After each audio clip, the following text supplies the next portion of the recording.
All right, we've had an ongoing discussion all week on Gwynn and Chris. Is this the worst sports day of the year on the calendar? I thought Monday maybe was, but Monday at least we could recap the Padres game on Sunday. Yesterday we could get ready for the All-Star game. Today we can talk about it. But all in all, these 3 days, pretty quiet on the sports calendar now. I thought the WNBA missed an opportunity Monday on a day where there's no baseball of any kind. None of the major sports are playing. WNBA was dark. There wasn't a single game on Monday. So I thought that was a mistake. I think, you got to take center stage now. Maybe the Home Run Derby altered their plans. But I don't know. I like to watch a game rather than a contest. Tonight there is a WNBA game, and it is one worth keeping an eye on. Caitlin Clark will be in action for Indiana at Dallas. Other than that, not a whole lot to kick around in the sports world.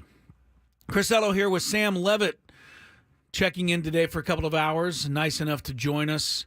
Frank Marchese, Big Frank, is filling in for our poor board op and producer of the program, Matt Scraby, who's out for a second day in a row feeling, he's sick. You can just say he's sick. So this is where Scraby messed up, because tomorrow there's going to be absolutely nothing for you guys to talk about. He'll probably be back tomorrow. Even you think so? So you're going to vote for tomorrow as the worst day on the sports calendar? Yeah, because again, at least today you have an All-Star game. Yeah, you have the All-Star game. Tomorrow, the baseball doesn't get going again till Friday, right? I mean, I know the Padres don't play till Friday. So you can't preview Friday's game on tomorrow because do whatever what are you going to do on Friday? I can preview the Super Bowl tomorrow if I want to. That's true. I don't know who's going to be playing in it. Sam, I'm glad to have you here. We're going to talk. I think we're going to open up the phone lines here in a little bit. Okay. And I'm going to ask two questions. Okay. To the listeners. One, give me your overall thoughts on the first half of the season, and give me your thoughts on what, in general, you think is going to happen in the second half of the season. So we're going to open up the lines. But before we get to the listeners on that, Sammy, I want to ask you those questions. I mean, you've had a couple of days to digest the first 99 games. The roller coaster ride that was the first half of this season, whether Mike Schilt wants to admit it or not. 50-49. Frank and I were talking yesterday. A whole lot of amazing things had to happen in the first half of the season for them to only go 50-49. Or you can look at it the other way and say, God, with all the injuries they had and guys out and, certain star players not able to really put up the kind of numbers they normally do, 50-49 was pretty good. Yeah. So it's I guess you can look at it one or the other or both ways. Yeah, I would say the record is right where you feel like it should be when you consider how up and down, and that's forgetting about the injuries even, but how up and down this first half was. Being a game above 500 feels just about right.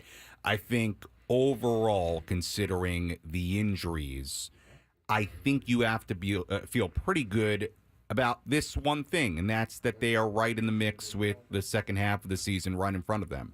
I mean, they have every chance to accomplish what they want to accomplish, which is make the postseason, and we go from there. You're a game out of a wild card spot, right, despite the injuries. Look, if somebody would have told you that Yu Darvish and Joe Musgrove would miss the majority of the first half, yep, what would you have said to that at spring training? If somebody told you Fernando Tatis Jr. would miss a month of the first half, and it seems like quite a chunk of the second half, what would you say to that? Xander Bogaerts missing almost 2 months. To be, let's just look at playoff picture, a game out of a postseason spot, I think you would have signed up for that.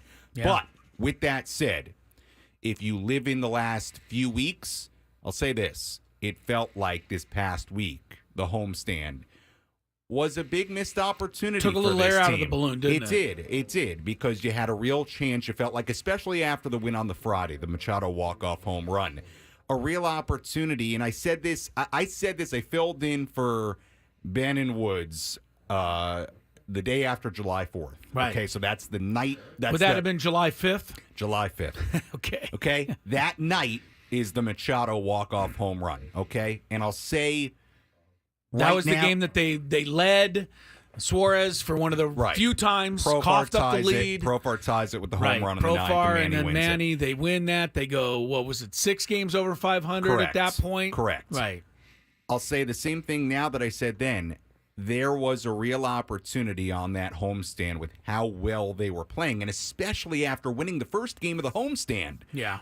To put a real stamp on the first half. You could have, if you played well enough, finish 8, 9, 10 games above 500, carry some real 20, 25 game worth of momentum into the All-Star break, and they didn't do that. So, unfortunately, I felt they like went 1-6 after you put that pressure on them, right. Sam. Well, you ended the first half sort of with the same taste in your mouth that was really there the entire half, which is this is really up and down. It's probably going to stay that way for a while, and I think the question becomes, as we get into August, as we get into September, do you have a run, enough of a run to go grab a postseason spot and you go from there? And that is right in front of them. So when you zoom out, did anything really change from a month, 2 months ago to now? Not really. You're kind of in the spot where they've been the whole time. Yeah. Real quick, and then we're going to get to some phone calls in the next segment. So if you're online, stick around. 833-288-0973. But give me your top. I mean, it's tough, but give me your number one key to the second half of the season, to them getting to where they want to go. Putting you on the spot, Sam. This is what happens on a big time afternoon program like this. Drive time. Yeah. I think starting pitching. I mean, and whatever that means, right? If that is with Darvish, if that's with Musgrove, if it's without them, if it is with an addition or two that may happen in the next couple of weeks, however they have to get it done. To me, it's starting pitching. I don't have, despite some of the really cold stretches this offense has had for a few games at a time, I feel really good about this offense. Let's be honest about it. For the most part, they've been really good, Chris, and they've been fairly consistent in being able to produce runs, and they've had their peaks and valleys.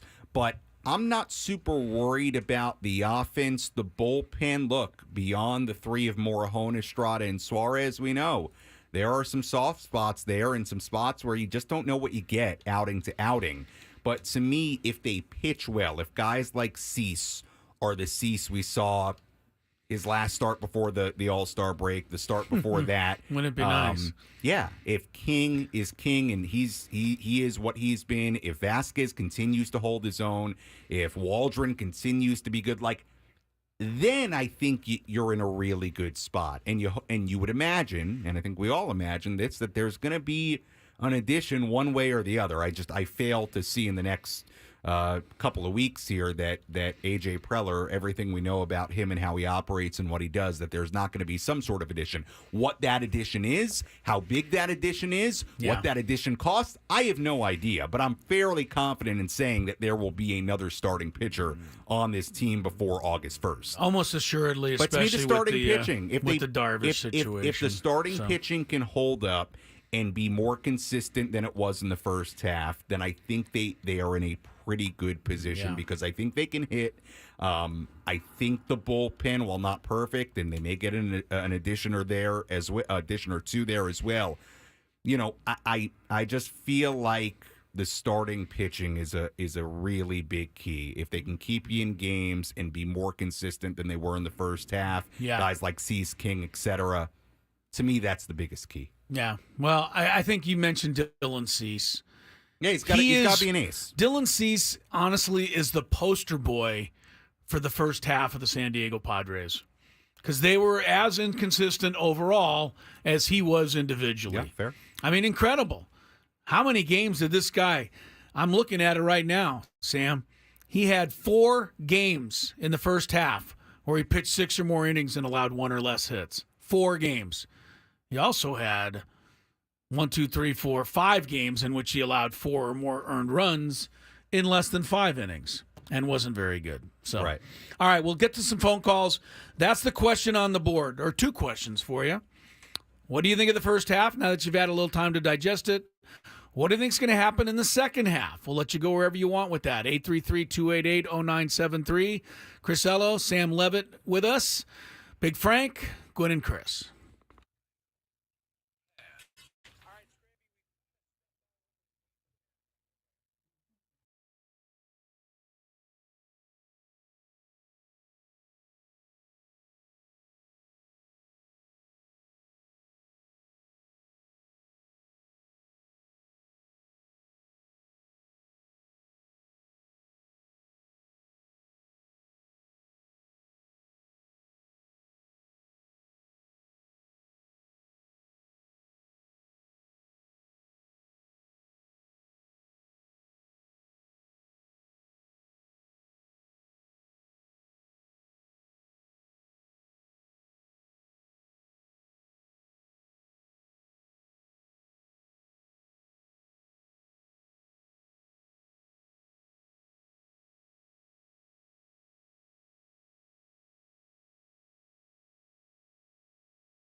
NWSL.com.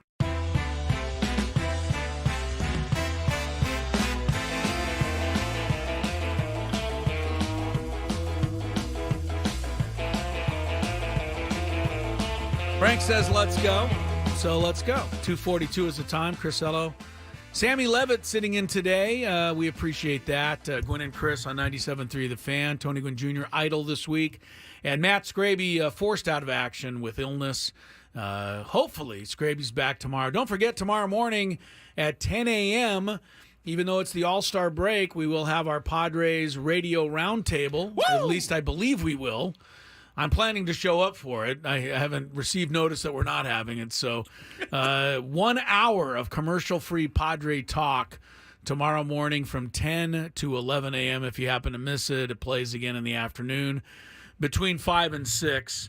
But the radio roundtable has been really fun this year, and I think Sammy made an appearance on that. Yeah, a couple earlier this season. On. Yeah, you made a couple. I haven't been asked. You haven't been asked back. Hey, they only can fit 5 or 6 chairs into that studio, you know. So it's a high level thing there. But yeah, we have some fun with that, and we'll talk everything Padres about the first half of the season and going into the second half. We got some phone callers. Going to give you guys a shot here. 833-288-0973. Very simply, your thoughts on the first half now that we've had a few days to digest it.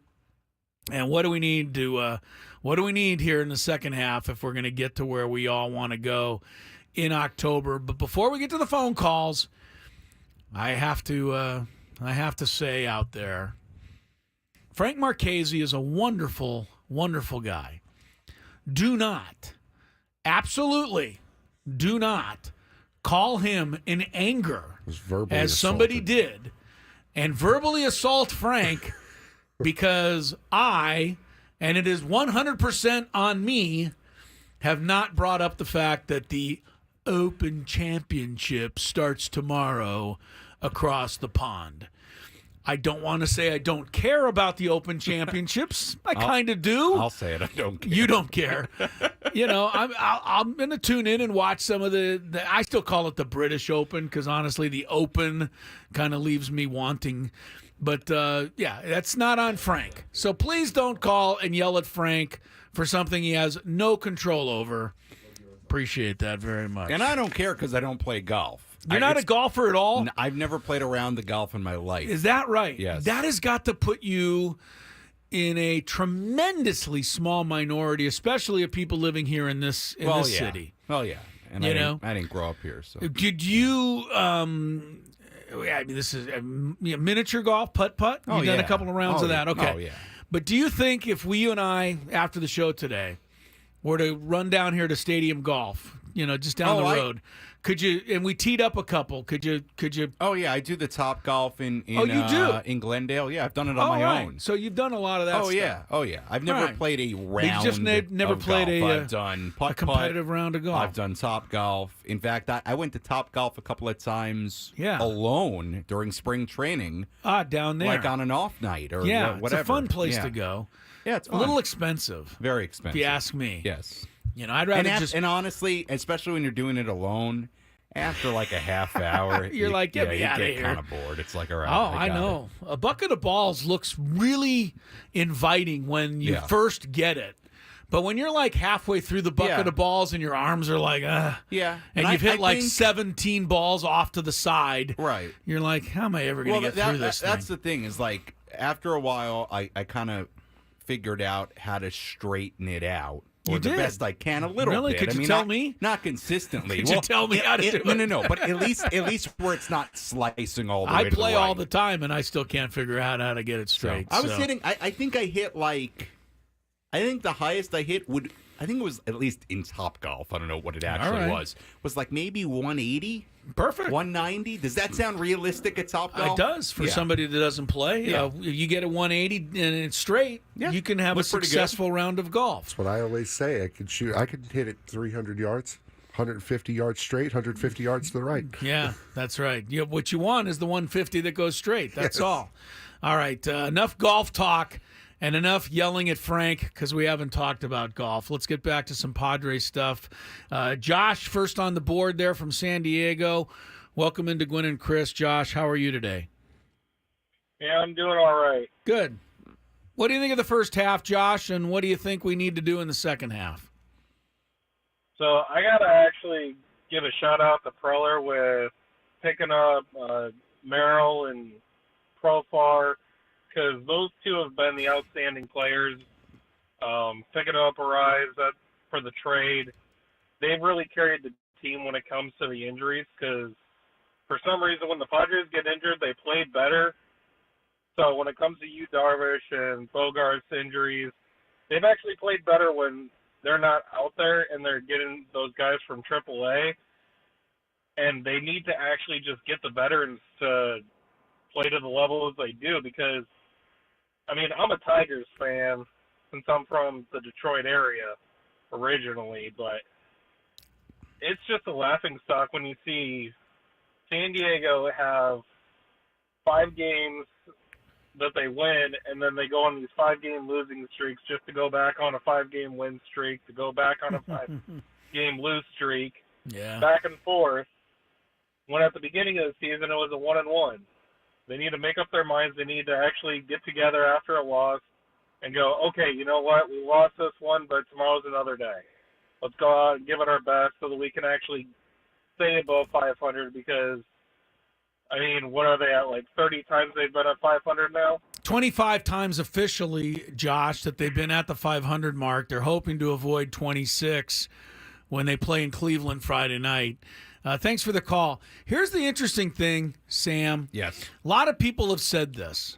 We played better when the guys have been injured. I looked it up. The record with Xander Bogaerts was 24-23. Mm-hmm. The record without Xander Bogaerts was like 24-24. They're pretty much the same.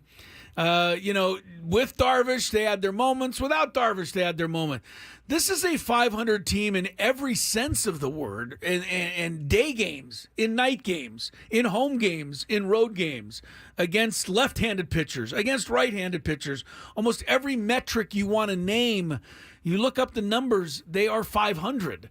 It doesn't seem to matter almost who's been in the lineup and who hasn't been in the lineup. It really is in a lot of ways strange, because like Josh says, you would think when they're healthy, that's when they'd be 10 games over. Yeah. And when they're not, they might be 10 games under, but it really hasn't been that way. Yeah, it's been, the up and down nature has been from very, very early on. I mean, it was the entire first half, pretty much, right? I mean, the seesaw nature of it. Not that a 500 team naturally isn't up and down. A 500 team is up and down. That's how you're always hovering somewhere around 500, which is what this team has been.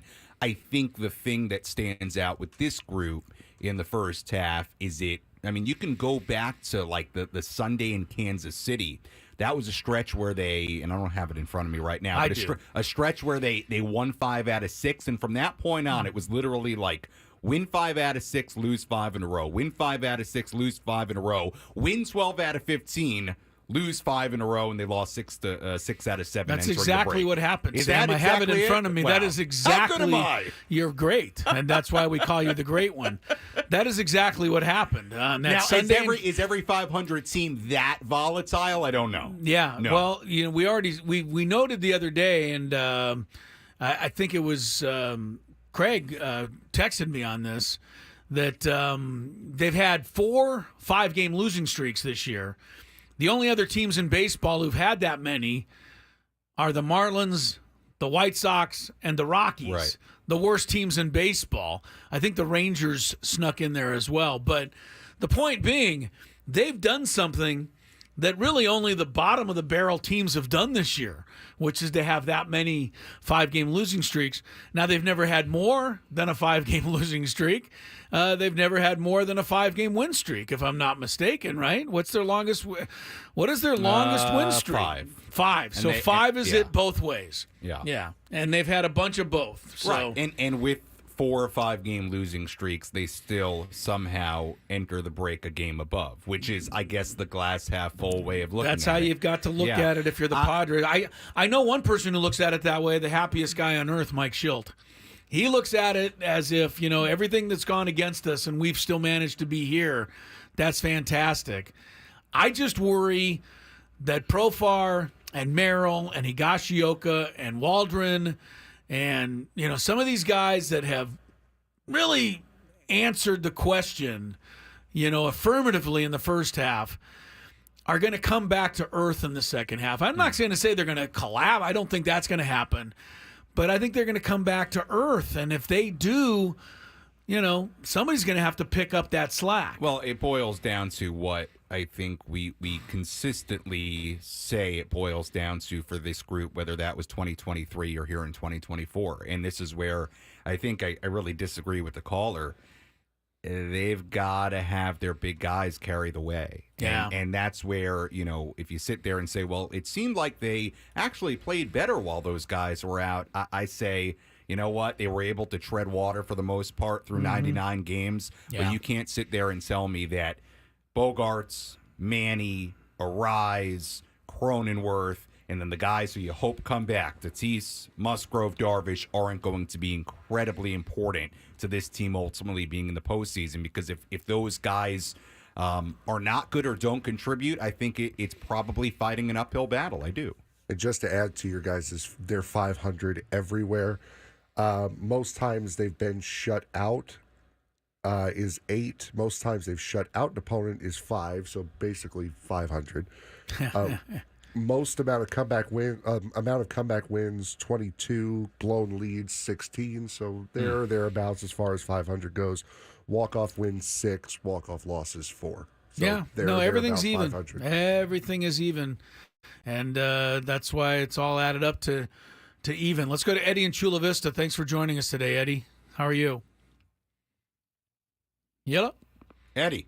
Lost the line. Hold on. Uh-oh. Frank, get the line. Can't get Eddie for some reason. I can get the next guy, but this is something that I think we'll have to Eddie, worry hang about in there, during and the break here. we'll figure you out. Let's get Mario then in National City. Hi, Mario. Good Padre afternoon. Good afternoon, Hey. sir. Hey, well, so it's got half of the season. For me, it looks cool. They done what they done. Some guys been hurt. Some guys been picking up other guys. The addition of Luis Ariz, good addition. Peralta, But everybody has to be accountable, including the third base coach. I think I've seen the third base coach give up about 10 runs, and maybe half of them have been valuable runs that might have been a difference in a win and a loss. So I think having an aggressive coach, along with a little bit of bunting here and there. I spoke before to Sam about bunting. Okay, so when they do bunt, it's bunt. Of course, they're trying to bunt for a base hit, not to advance the runner.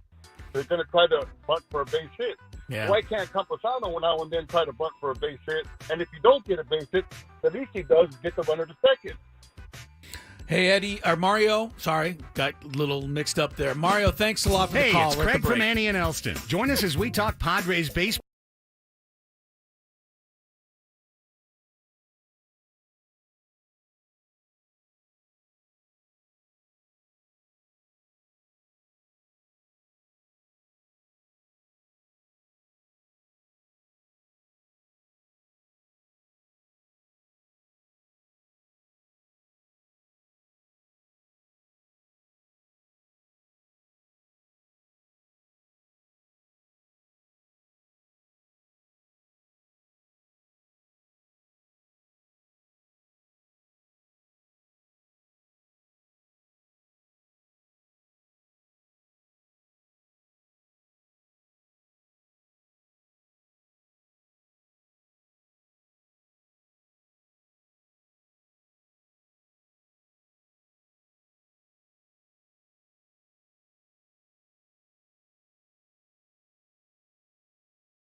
The workday is coming to an end. It is 5 o'clock.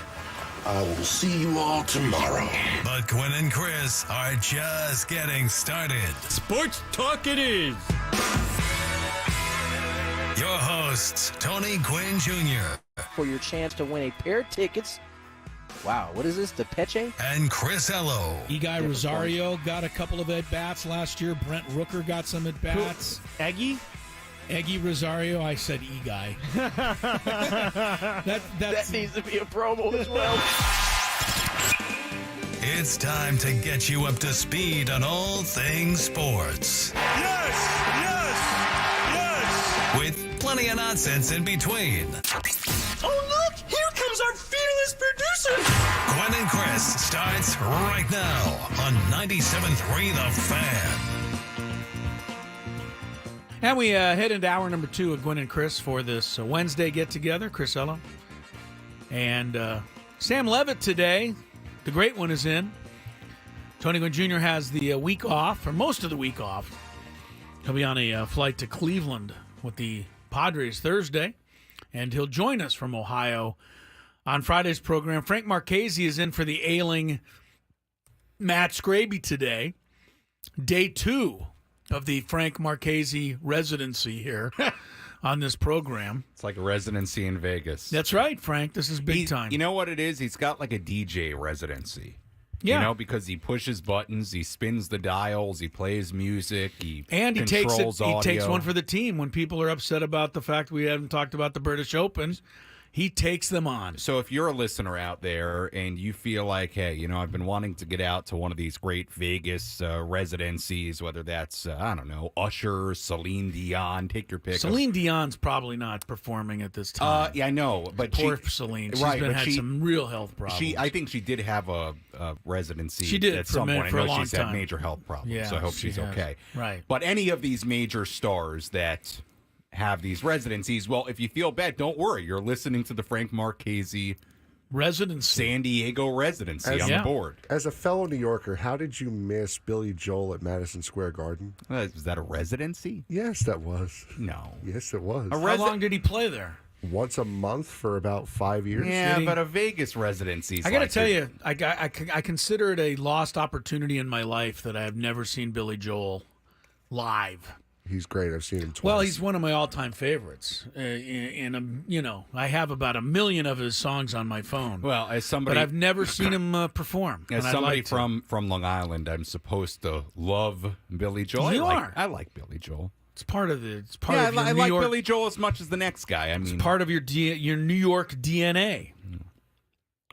You know, I remember his song "The Night the Lights Went Out on Broadway." Have you ever heard that one, Frank? Miami 2027, yes. No, Miami 2017. That's right. That's right. And when that song came out, though, it seemed like we'd never get to Miami 2017, and now here we are. Boy, did we ever, though. Yeah, we blew past that. So, yeah, Billy Joel's all-timer as far as I'm concerned. All right. Oh, that's just one more thing on this. Yes. That's another thing. Bruce Springsteen, that's like a big sports writer, sports broadcaster, I feel, thing. Everybody likes Bruce Springsteen, likes to go to the Springsteen show. Springsteen hear puts that? on like the best show. He's like one of the few guys that plays for like 3.5 hours and doesn't take a break. Springsteen is in a class by himself when it comes to concert performing. So there you have it, Sam. Have you not seen him either? No. Yeah. Nor Billy Joel. So, Sam Levitt, what have you done with your life? You have not seen Springsteen, you've not seen Joel, and you've not golfed around competitively. No. What's left? What is left? He's won minor league broadcaster of the year. right. is Don't what forget He's that. won that. Right now, everything non-work pretty much revolves around me playing pickleball.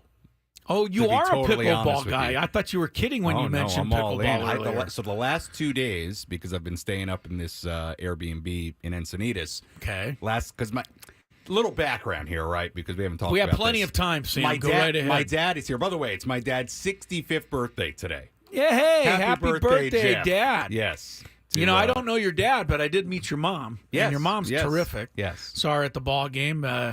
you housed her in the you took care of your mom. Odyssey Suite. Yeah, in yes. the Odyssey Suite. Yeah, when I used to bring my mom to baseball games, I didn't let her anywhere near the suite, but you had your mom right there in the suite. She's a lovely lady. So we're staying up in an Airbnb in Encinitas. So it's my dad's birthday today, and congratulations, but Dad. so anyway, 65. Yes, it's a big one. It's a big one. Yeah. So the last couple of days, I've went for a couple of hours to a new pickleball place of mine that I've never played, and I've had a good time. So yes, today I didn't play, but a lot of I'm all people in. a lot of people don't even know what pickleball is. Like, at least I know what it is. Yeah. And I've played tennis. It's a racket much sport. in my life. Yeah, it's a mini tennis. It's That's mini tennis. I don't basically- find pickleball. Here's my thing with pickleball. It seems like a knee surgery waiting to happen. There's a lot of bending. Yes. Lot of bending and bending. stretching and quick movements and turning. Lot and, of bending. You plant you're your not foot, getting- you go right. in the other direction, Sure. there goes a knee. Yeah, you're not. Yeah, I you're worry not about playing that. above your waist very much at all. No. Whereas in tennis, it's a little bit more above your waist. Two things, and then we can move on from this. Two Okay. things that I think for those, Don't let us stand in your way, well, Sam.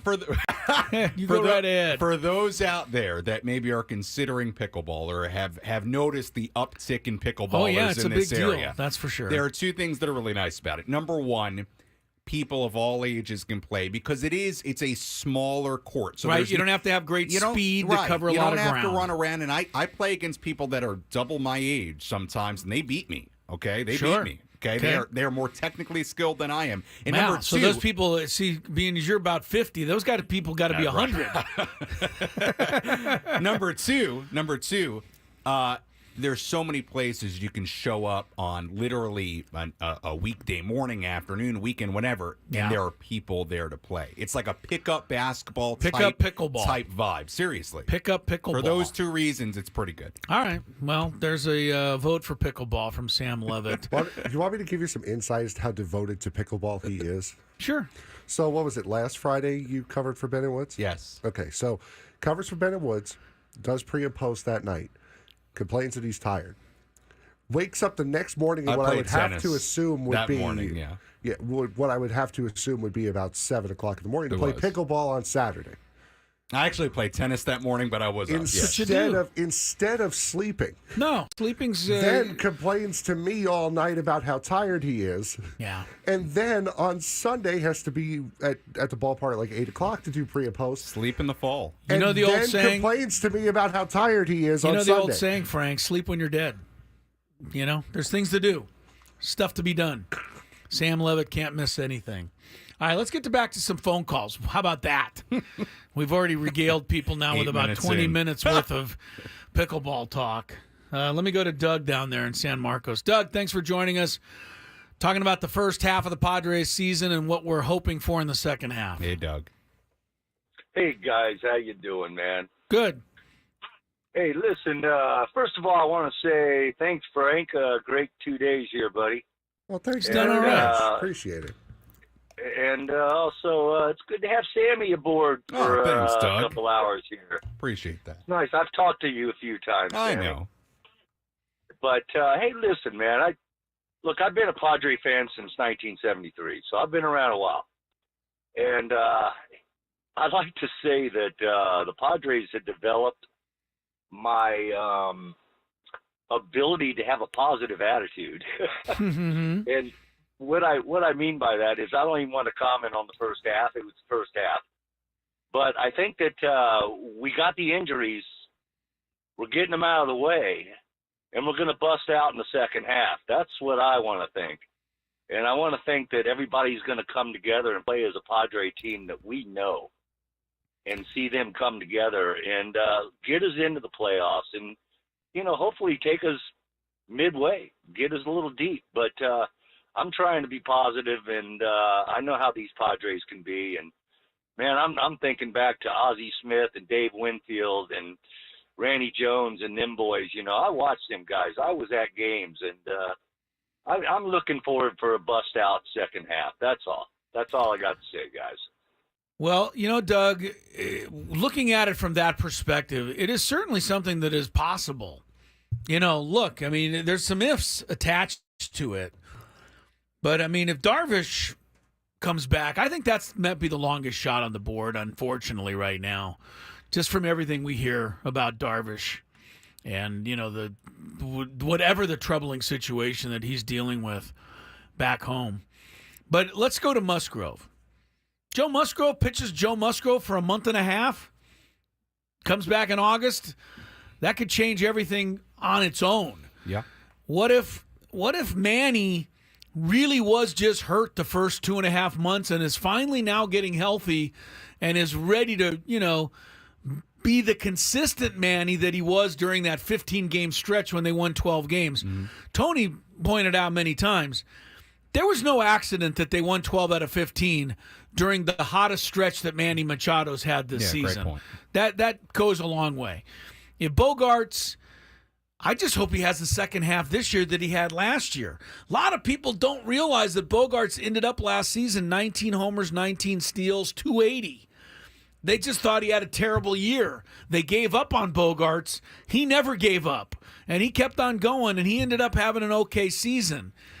If Fernando Tatis Jr. comes back in August for 2 months, this is one of the most electric players in the game. Yeah.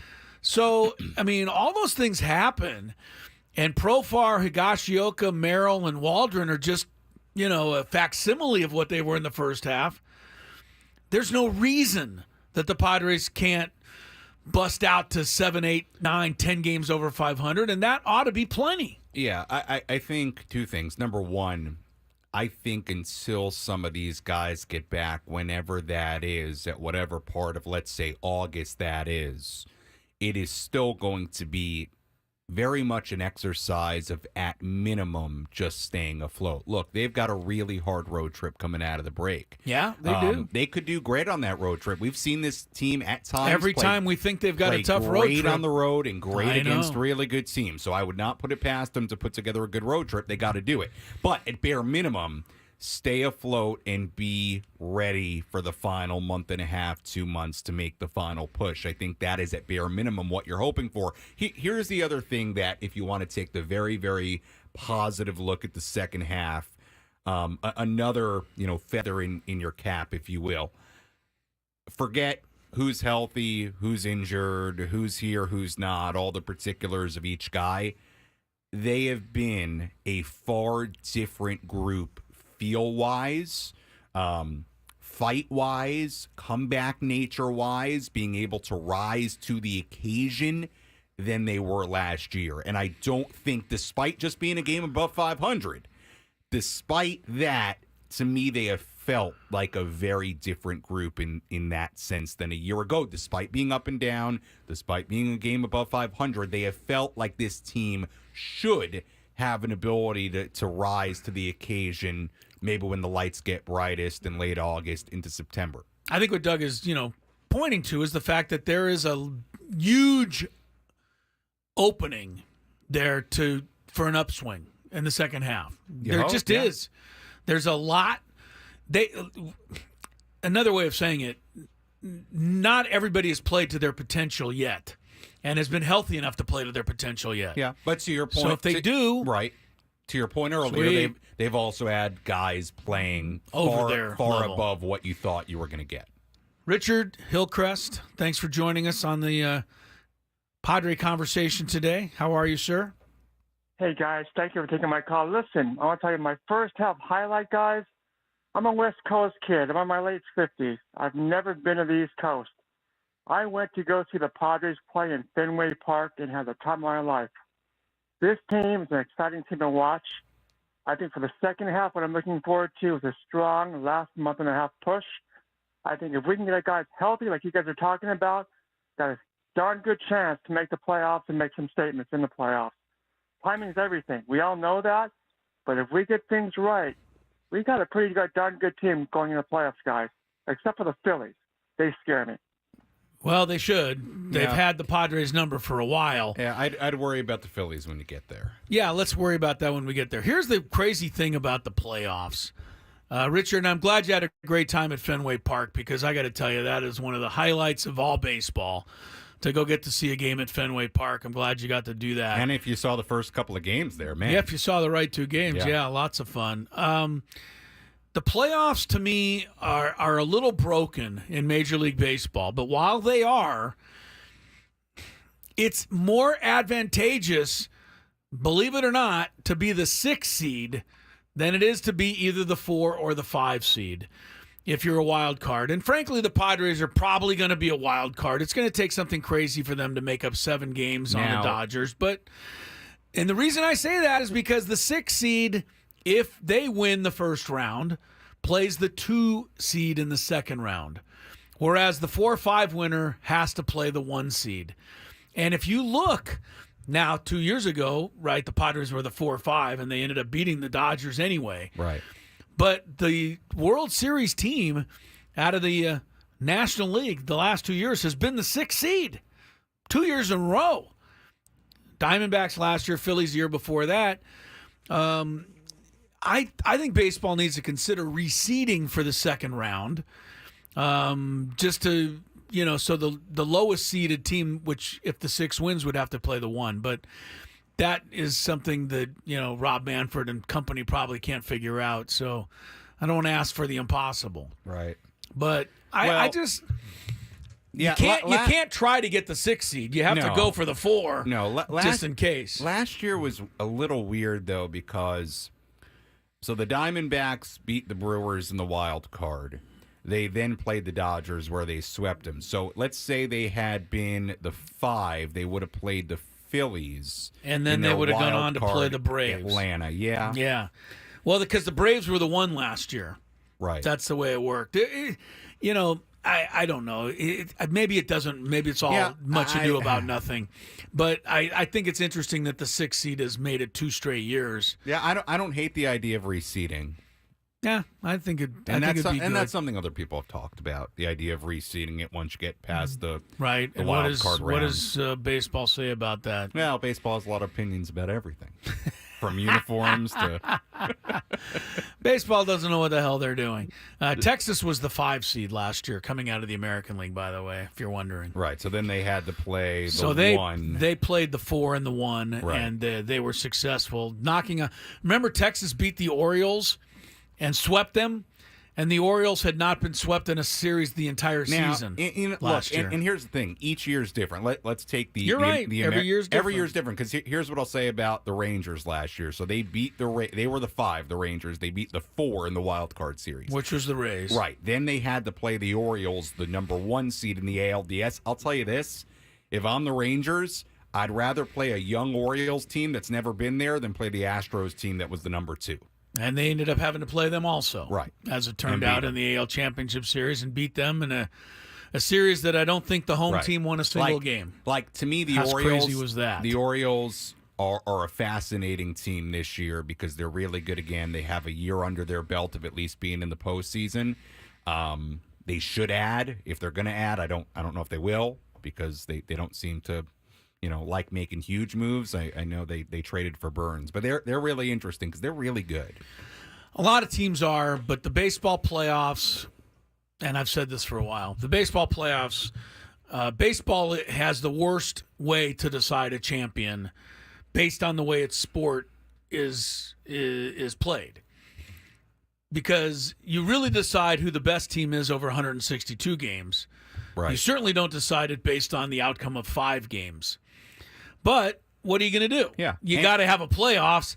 I'm certainly not ready to do the Premier League thing where you just play the whole season and at the end you say, the champions are the Dodgers. They have the best record. That seems silly too. Yeah. I mean, you could argue that's really the way to do it. That will never happen in a billion years. It should. But the thing with the division winners, the number 1 and 2 seeds, getting the time off, unless you change the format or everybody plays some sort of first-round series, I don't know how you rectify that. Then you're talking about taking away what the advantages of winning the division. But I get it in the sense of it's a sport very much about rhythm and playing every day, and then all of a sudden, right before your most important games, you're not playing for whatever it is, 4 or 5 days.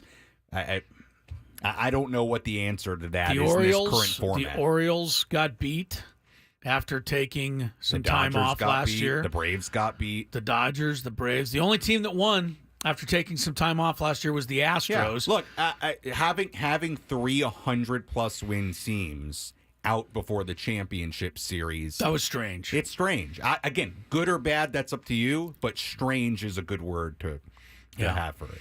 All right, we'll take a quick break, check some traffic. More Gwynn and Chris heading your way.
All right, back with more Gwynn and Chris. 3:25 is the time, Chris Ello. Sam Levitt is alongside today, the great one, from the Padre pre- and post-game show. In fact, you have two people on the program today who have made great careers out of the Padre pre- and post-game show. Prior to you, Sam, it was me. All right. So, there you go. And, look at what's happened for both of us. I'm still sitting here. You're out, being adored by millions. Frank Marchese, Big Frank, is in for the ailing Matt Scraby today. By the way, I have breaking Padres news. You want to hear it? I do. I have probable pitchers for this series against Cleveland. Against the Guardians, quickly. Yeah, let's have it. It starts Friday with the Sam Levitt pregame show at 3:10. That's correct. Friday afternoon. So Friday, right-hander Matt Waldron. Waldron Saturday, gets the start, yes, huh? For a reopening day, if you will. Saturday, right-hander Dylan Cease. Sunday, right-hander Michael King. All right. And for the Guardians, Tanner Bybee on Friday, Gavin Williams on Saturday, Ben Lively on Sunday. Interesting, but I just don't know a thing about any of those guys. To me, Bybee's good, Williams good. I think they're all pretty good. To me, the AL Central is where players go to disappear from view. Especially us here in San Diego. We just have very little Tigers. Yeah, we just have very little contact with the White American League Sox, Central. But I know Josh Naylor's in Cleveland. Yeah. And he'll be pumped up for the series. He was one of 10 Padres. Sorry. He was one of 10 former Padres that was suited up in the All-Star game last night. And I know a lot of people like to make a big deal out of that. We let this guy get away and we let that guy get away. I'm pretty sure that every team in baseball could say the same thing. Yeah.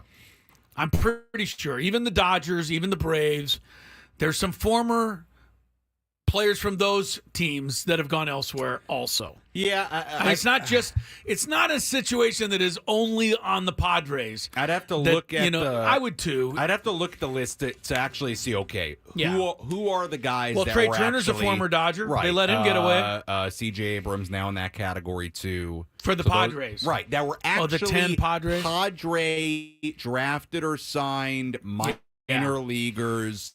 They had a list in their system. They had a list in the paper today, and I didn't memorize it. But Abrams, Trey Turner.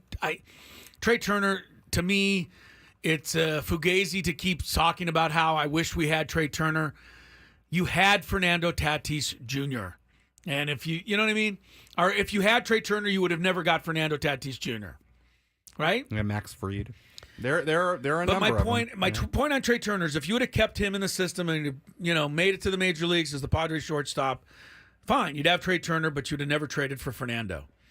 So all of these things, every domino falls and has an effect on another domino down the road. Yeah. But it's easy to sit here and go, oh my God, the Padres organization blew it, man. Yeah, Clase, 10 former Munoz. Padres.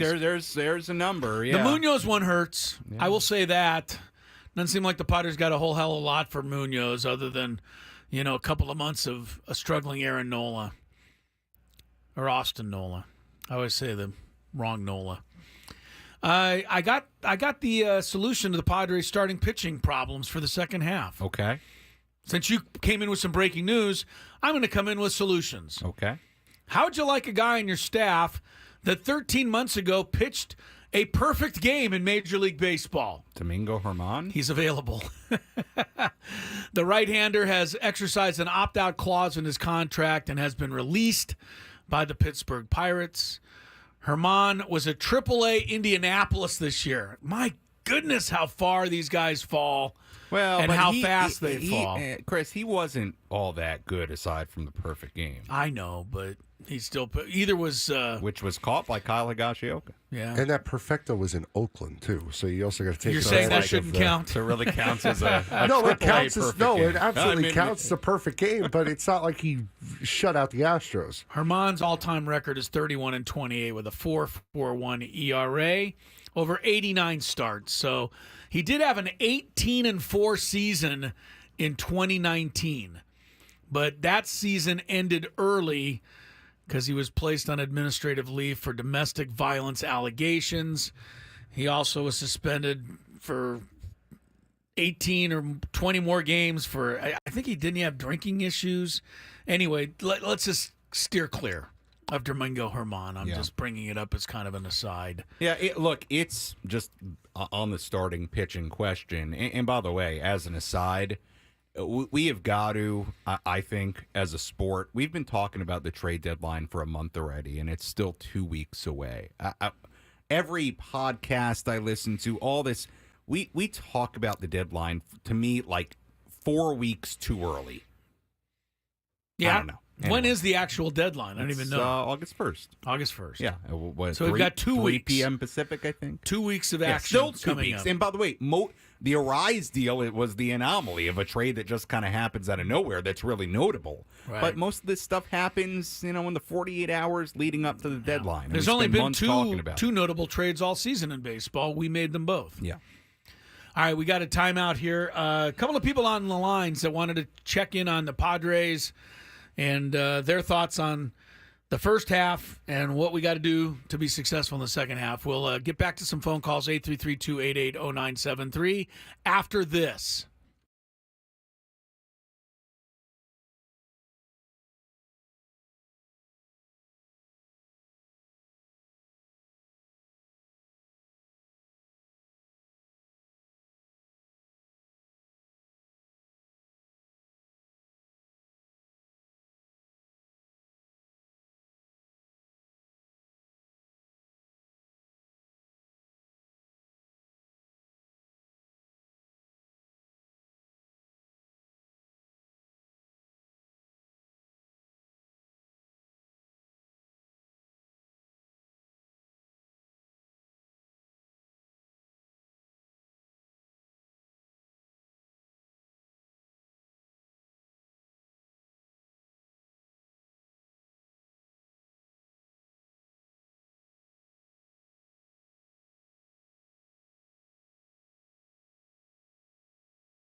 Matt Waldron will kick off the second half of the Padres season. That news was broken on this very program by our Sam Levitt. Actually not. I'm sure you just read it from something else, but you told the masses out there about it, right? Yeah, I was not the first to tweet it. Yeah. You got it out there quickly, though? I could have been. Sam Levitt, by the way, Sam, when you tweet something, yes, in general, yes, just kind of like some sort of statistic or anomaly, how many likes do you normally get?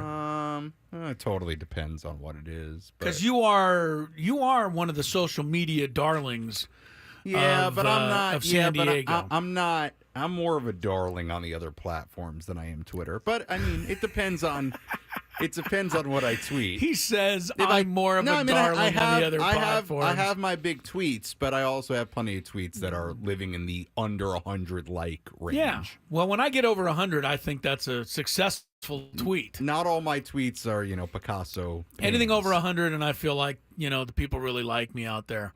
I get really disappointed when I tweet something that I think is interesting and only like 60 guys and gals like it. And I thought, of this first half of the season, if you want to talk about, real storylines, I thought you as a media member, as somebody who watches, observes, comments on the San Diego Padres, you were all over the numbers against left-handed pitching like none other. I did a lot of that. Thankfully, they finally put an end to that by scoring some runs against left-handed pitching. I also stopped keeping track. Yes, it lasted far too long, though. It really, truly did. So, all right. Is Isaac still there? Yeah. Isaac, well, he's on line 2. Can you bring that up? Now you can. Isaac, sorry for making you wait. Welcome to the show. Give me a little thought or two on the Padres. First half and what you're hoping for. Fine. I don't mind the wait, but my thoughts is that oh man, there's a lot. Well, the big difference between this season and last season, what I've seen is that we've actually been doing good on extra innings, which is good. And these walk-offs, especially the big comeback game against the Cubs. Sure, it's been iffy or bumpy, kind of there's times we're not doing so good, times we're not doing so good. But as we enter the summer, Jackson Merrill's been awesome. Everyone's been getting the hits in. Machado's been fighting off these pitches, like probably over 10 or almost 10 pitches, and then getting these homers and even the walk-off against the D-backs. So yeah, the first half of the season, I'd say mostly good. And these last few weeks, actually managed to stay above 500. For the second half, I'm hoping for our bullpen to work better under pressure. But the thing is, Peralta, as you said earlier in the show, they haven't been playing their full potential, and hopefully he improves on that. And Kolek, every time he walked up to the mound, I got scared because he wasn't that good against the first half, and then all of a sudden he's a big 180, oh my God, this guy's actually doing really good. So I can definitely see this team getting into the postseason. It's just that getting to the World Series is going to be definitely a challenge because everyone else is doing really good. And if we ever go against the Phillies again, I hope we go against the same Phillies who play on Sunday. So that's just me. Overall, it's baseball. Anything can happen. Well, that is surely the case. I mean, the Padres proved that 2 years ago, and the Diamondbacks proved it last year, and the Rangers proved it last year. The Rangers were. You go back to last season on the Rangers, stumbling. Sam, they got off to a pretty nice start, but they were awful. They limped in August and September. Yeah, Bochy was about ready to call it a season. They led the American League West. I don't remember if it was quite wire to wire, but it was close. Well, they ended up tied with the Astros, and they lost their last game, which cost them the division title. They had to go in as a wild card. Yeah. And then all of a sudden, they just ripped off about 15 straight wins, and they were the champs. It was like, whoa, where'd that come from? So, yeah, baseball does leave it wide open out there. Isaac, thanks for the phone call. Speaking of tweets, I just decided while we were sitting here to go through some of my tweets. And guess what? I'm looking, and I haven't looked at them all, but over the last month or so, Sam, here's my most popular tweet with 157 likes which is kind of a paltry number when you think about it. But here it is. You ready? Mm-hmm. Me. What if he hits one in the seats here, Sammy? Ah. Sam Levitt smiles and shakes his head. Next pitch, a swing and a drive. You got to believe in the magic season of Jurickson Profar.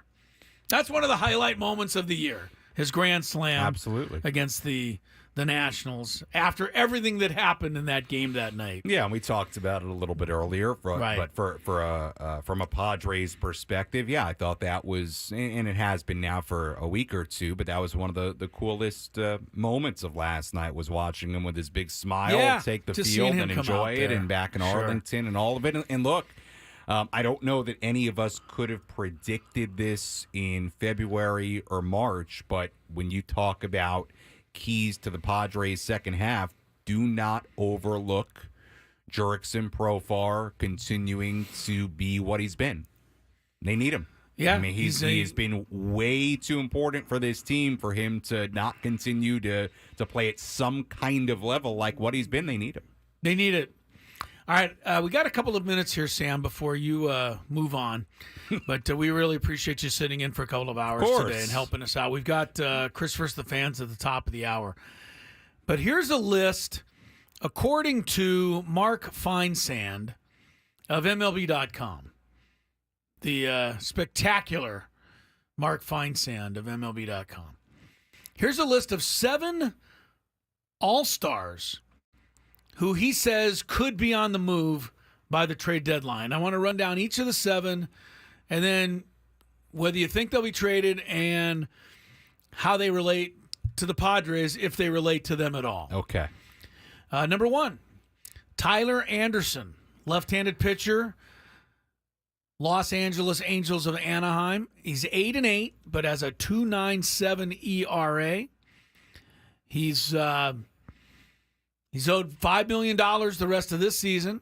He gets $13 million next year.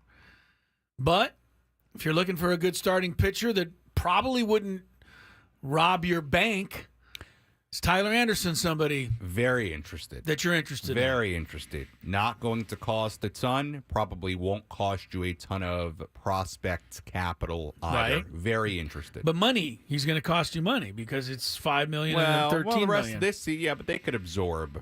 They could a absorb little bit that. under $5 million. The $13 million for next year, I would like to think that they wouldn't be prohibited from that. It's not Tyler that, Anderson. It's not very much for a starting pitcher. Tyler Anderson made the All-Star team this year. It's the second time in the last 3 years. He made it with the Dodgers in 2022, and he was 15-5 with a 2.57 ERA. I got to be honest with you, that worries me just a tiny bit about Tyler Anderson, that he pitched for the Dodgers 2 years ago. Not that I don't. It's not that I don't want a Dodger on the roster.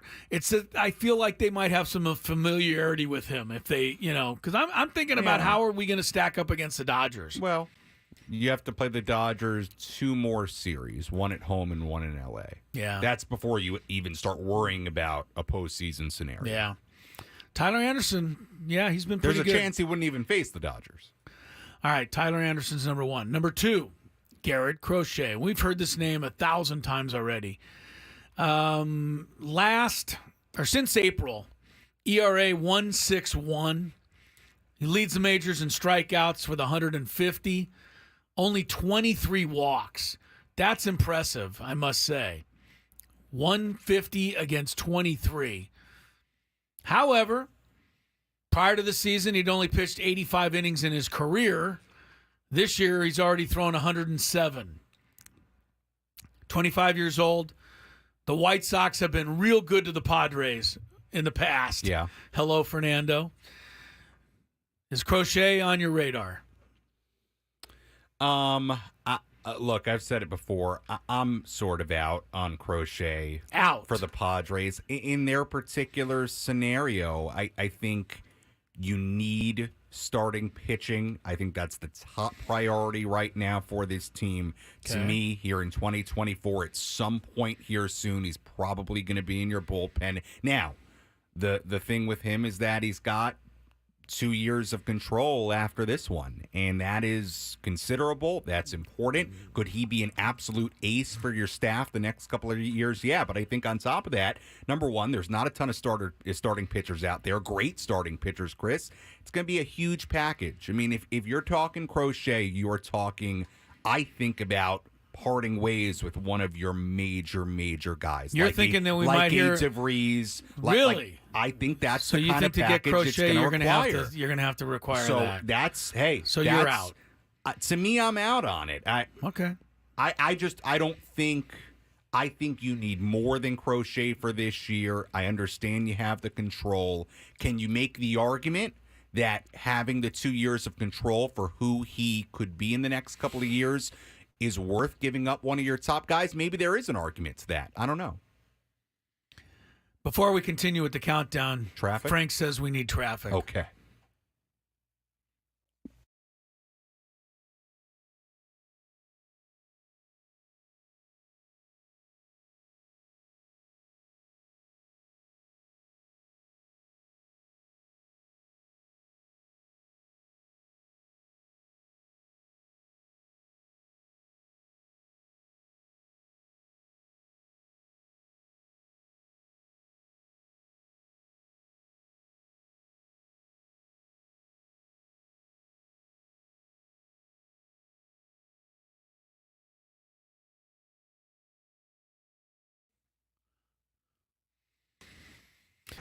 All right, we got 5 more guys on this list that MLB.com says could be very well traded by the deadline. Sam Levitt has said yes. He'd be real interested in Tyler Anderson. He's out on Garrett Crochet. By the way, there's one other reason that I'm not a fan of Crochet, even though this isn't his fault. He's yet to pitch a game that meant a darn thing anywhere in his career. Sure. And all of a sudden now he's going to be going, let's say, into Dodger Stadium with a playoff spot on the line, and all he's been doing is playing games in anger with Chicago. And that always bothers me a little. Yeah, and I think, and I know we got more on the list, I think when people talk about the Padres and Crochet, I think people have to understand the kind of package it's going to require. And I don't know that people quite understand it. It's going to have to be a major package because he's really good. He's got the years of control, and it's a market where there's not a ton of guys like him, and other teams want him too. I think it's got to be a huge package. Yeah, probably too much. All right, number 3, Vladimir Guerrero Jr.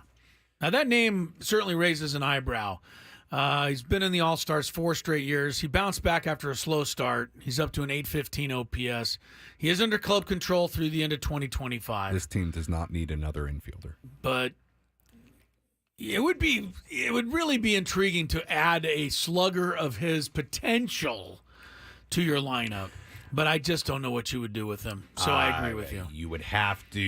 You'd have to almost include somebody in the trade. Well, to me, my first thought is this. And again, but why would the Blue Jays take a Ha-Sung Kim? Yeah. Right? I mean, because to me, then it's like, okay, well, Bogarts could play short, Cronenworth could play second, Vladdy could play first, and Arise is your DH. But they also have Bo Bichette right now. You would have to include something to make it work with your current team. Yeah, it sounds fun. Number 4, Mason Miller. Closer. Oakland A's. Throws a hundo. Jackson Merrill took him deep to win a ball game earlier this year. He would be an intriguing 8th inning prospect or, tantalizing. Yeah. But I think, again, this guy's under control for 5 more years. The A's are not smart, but they're not stupid enough to just give him away for nothing. Well, here's my thing. Like, what are the A's doing? I don't know. So that's why you got to call on Mason Miller. They might just be so stupid they do something. Miller is such a weird one to me because it's like, if you're the A's, you don't have to move him at this deadline, right? You could move him a year from now and still get a huge package back for him because he's going to have 4 years of control left. Yeah. I don't. But I guess if you are just viewing it as we have no need for somebody this good because we're not any good, maybe the thing to do is at his absolute highest value with as many years of control possible left. Look, if you're the Padres could use him. They could use relief help. They could use this guy. That's going to be another big package, though. Even the stupid A's will ask for a lot. Sure, I would take Mason Miller, yes. Next one, Isaac Paredes. Third base, Tampa Bay Rays. No. Yeah. I mean, the guy's having a nice year. Hit 30 bombs last year, 15 so far this year. Everybody's talking about the Rays are going to maybe part with some guys.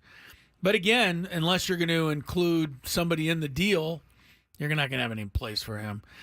Tanner Scott, left-handed reliever. Interesting. Miami Marlins. Very the good. only Marlin All-Star representative. Does Luis Arise go in and say, hey, bring me my man Tanner Scott to pitch the eighth inning? Yeah, I would be very interested in Tanner Scott. Very, very good reliever. Had a 1.34 ERA in the first half, converted 14 of 16. It's not bad. He's only owed $2.5 million or 2.25. Yeah, he does hit free agency though this fall.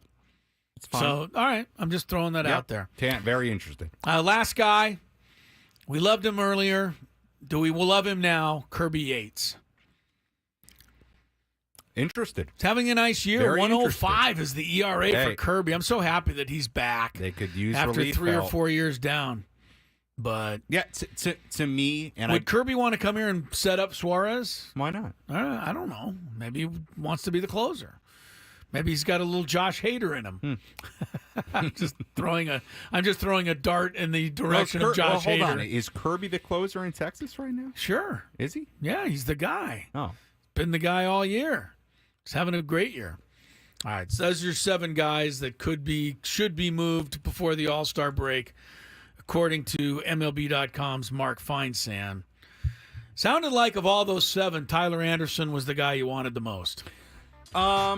Just yeah, well, guessing. I put a premium on starting pitching for this particular group right now. Yeah. But in an overall sense, when you talk about Anderson, Scott, Yates, to me, if I'm AJ Preller, that's the pool I'm living in. Can I keep my top prospects, add to this team, hope guys get healthy, and make a late run? 833-288-0973. That is the phone number. For all I know, Garrett Crochet is going to be here in 2 weeks. So he might be here today. He might already be under the desk somewhere. 833-288-0973. We're going to do a little Chris versus the Fan. Or is it Sammy versus the Fan? We could do that. I could stay for one more. Oh, no. Sammy might want to stay for some Chris versus the Fan. Dial in 833-288-0973.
The workday is coming to an end. It is 5 o'clock.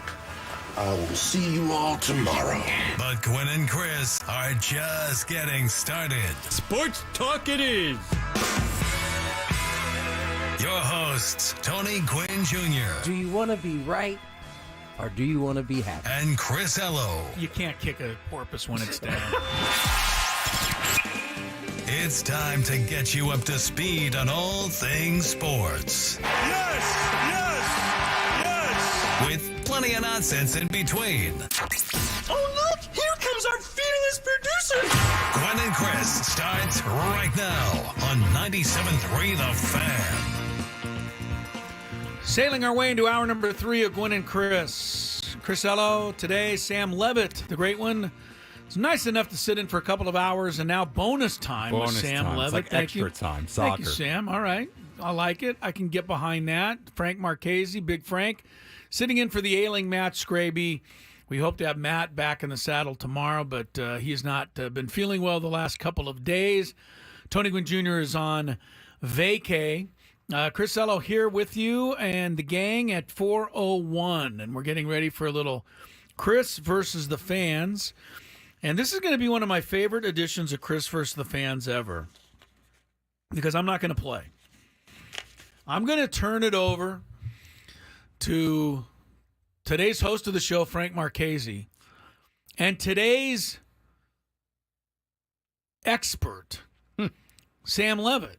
Are you pretty good at? I'm sure you're good at baseball trivia. How good are you at some of the other stuff that might come up? Yeah, I'm pretty good. All right. And I mean, I've done this You've at done least once or twice. All right. Yeah, Well, I and haven't been around during the to see winter. it. Yeah, maybe days I was filling in for you with Scraby. I haven't been. Yeah, been I a don't part of remember you how doing I did, but All right. Well, we're going to I'll find do out how okay. you do today. We've got a full list of phone callers out there. They're going to be. The bigger concern is the questions, because we know Scraby. Sometimes these questions. That's the hardest part. What is this? The hardest What part is the figuring out question? Scraby's questions. There's no doubt about it.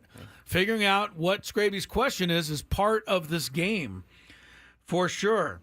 But if you can unlock the secret and then beat Sam Levitt today, you will be qualified for a trip to the Rio in Las Vegas. It includes a 2-night stay and dinner for 2. It also includes a day bed at the Rio pool. Rio Las Vegas is back, baby. New ownership, newly remodeled rooms, 4 sparkling new pools, and a brand new food hall, which is where Frank and I are going to be going.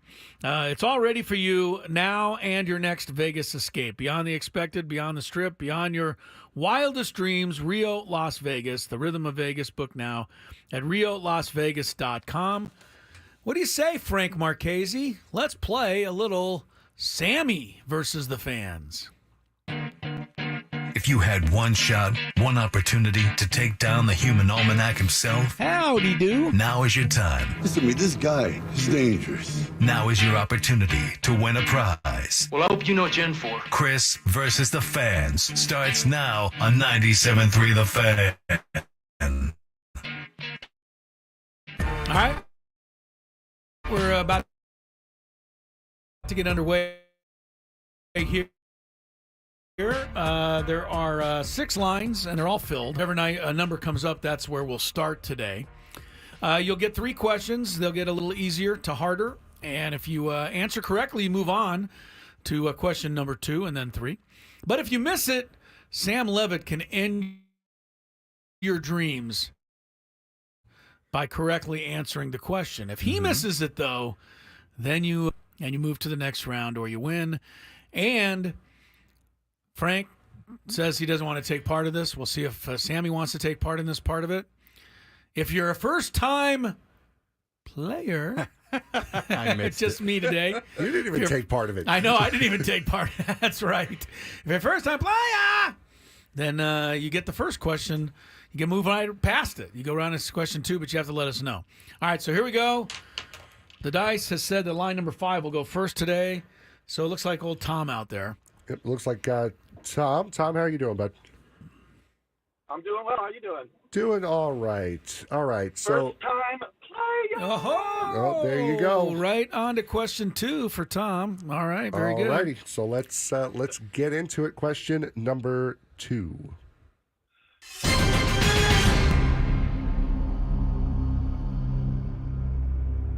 Justin Upton played 6 seasons for what team?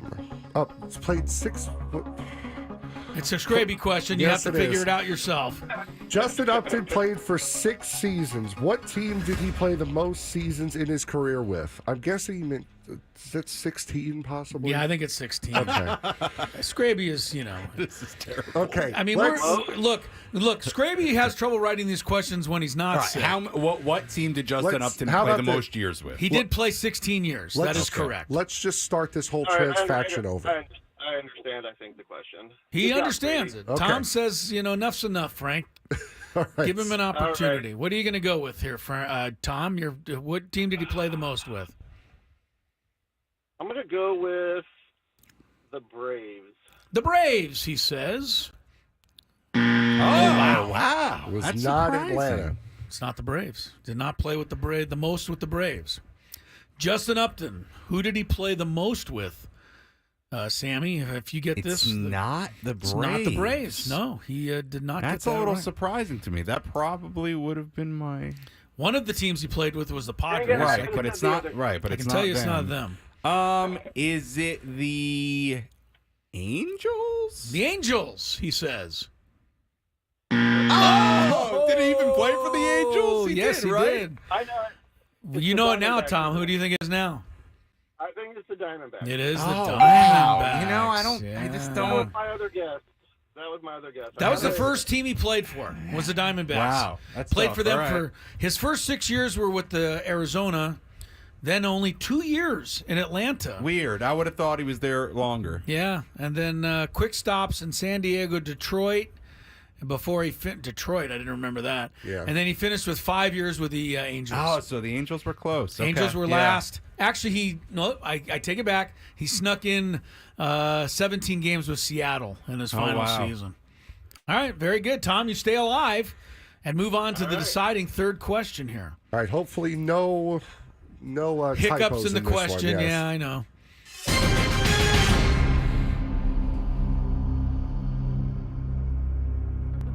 Frank is looking at it. Mariano Rivera and Trevor Hoffman are the only pitchers in MLB history with more than 600 saves. Who is third on that list with 478? Oh, pretty good question, I think. Tom, what do you think? Who's number 3 on the all-time save list? Yes, Yeah. all-time saves list. Behind Rivera and behind Trevor. I'm going to go straight guess. Kenley Jansen. Kenley Jansen. Is he number 3 on the all-time save I list? don't think so. Oh, Sam says no, and he's right. It is not Kenley Jansen. Oh man, this is hard. This is hard. All right, he could miss this, Tom, and you could still end up winning. There's something in me. Something that in you wants to say. Oh, I feel like it's wrong though. That wants to say it's maybe Francisco Rodriguez. K-Rod. Oh, you got some time. Is that your final answer? Yeah, I think it's wrong though, but yes. He's going with K-Rod. If this is wrong, Tom is the champ. How many did he have? It is wrong. Who is it? Number 6 on the all-time list is K-Rod. Okay. Number 5 on the all-time list is Tom's answer, Kenley Jansen. Okay. Number 4 on the all-time list is the active Craig Kimbrell. Right, okay. And number 3, the guy you are all looking for, Hall of Famer Lee Smith. Okay. Lee Smith. Okay. Mostly for the Cubs. I thought K-Rod was higher. Yeah, on that list. Or maybe well, at one time he was. He was. He's just recently been passed by both Kimbrell and Jansen. I so that's thought where he was that came higher in. on the list. Yeah. Well, All all right. right. Very good, Tom. You win Nice today. job. Wow, I stink. No, you don't stink. Those are 2 really good questions. Those are 2 really good questions from the Scraby Chronicles there. Well, now I want to look it up. So What do you BJ wanna look up? Upton. Well, you want to look up BJ Upton? But why did we think BJ only spent 2 years in Atlanta too? That's weird. I Maybe you thought Justin Upton was in Atlanta longer because he came to the Padres from Atlanta. Maybe I think of the Uptons. I just think of them as Braves a lot in my head, but they were there for a couple of years. But weren't they both Diamondbacks too? Or Rays, or I don't know. A lot of Uptons out there. Well, BJ wasn't. He was a Ray for a long time. Yeah, BJ was, but BJ never played for the Diamondbacks. No. All right. Well, you came up empty today, Sammy. What can I tell you? I might have come up empty too. So those were tough questions. Mariano Rivera, though, 652. Trevor, 601. So that means Francisco Rodriguez was somewhat recently fourth. Right. He just got past. I wasn't super off. Oh, hell no. No, you were very good. And Tom was very good because his Kenley Jansen answer was actually ahead of your answer. Right. So good for him. I really can't believe Craig Kimbrell is still going. Yeah. I mean, it seems like every time I look up, he's getting lit up. But the Orioles, stick with him. Yeah, I mean, there's been, Kimbrell's still really good. There have been a lot of big spots, though, and postseason spots that have not gone his well, way. Yeah. Yeah, the top 10 all-time saves is Rivera, Trevor, Lee Smith, Kimbrell, Kenley Jansen, K-Rod, John Franco. There you go. Yeah. Frank, an old Met for you. Billy Wagner, another old Met. K-Rod's an old Met, too. K-Rod's an old Met. Dennis Eckersley is ninth. And Joe Nathan would be your number 10 guy on the all-time save list. Of course, saves were, a whole different ball of wax back in the day. Yeah. When Raleigh Fingers, to me, he's 15th on the all-time save list, but his 341 saves are more impressive even than Lee Smith's 478. Right. Because Raleigh Fingers was always 3 innings. Same with Goose. Yeah. Well, Goose had 310. The thing with Mariano and Trevor Hoffman are, number one, they were excellent. Number two, they just did it for so long. It's such a high level. I mean, you look at the list. It's 652 for Mariano, 601 for Trevor, and then Lee Smith is at 478. Yeah, There's a wide gap. I remember when Rivera came up with the Yankees, and he was the 8th inning guy. Yeah. Do you remember who the 9th inning guy was before Rivera took over? Yeah, his name is. He's number 12 on the all-time save list. So I guess that's Jeff Reardon? No. No, who is that? John Wetteland. Right. Yeah. 1996, the first year that the Yankees won the World Series under Joe Torre. Right. John Wetteland was the closer. Rivera was the setup guy. And then, of course, Wetteland moved on to free agency the very next year. It's like a little Robert Suarez, Josh Hader situation. Interesting, yeah. I think people think that Mariano Rivera just started out as the closer. Right. I saw Mariano Rivera pitch at Tony Gwynn Stadium on the campus of San Diego State. And I believe it was the 96 season. The Yankees that year opened the season in Anaheim. And George Steinbrenner, the then owner, was friends with the Aztec athletic director at the time named Rick Bay. They knew each other from back in the day. Steinbrenner called Rick Bay and said, we are opening the season in Anaheim, but we have 3 days off in between our spring training finale and we really could use a game. What would you think about us coming to San Diego and playing the Aztecs? You're and Rick Bay and Tony Gwynn was the manager. I mean, it was a big deal. Yeah. And so the Yankees came and played the Aztecs in a spring training game, and all the Yankees were here. I mean, we're talking Strawberry and Bernie Williams and all those guys, and they were wonderful. They all played a couple innings, then they all went and hung out in the dugout with the Aztec players.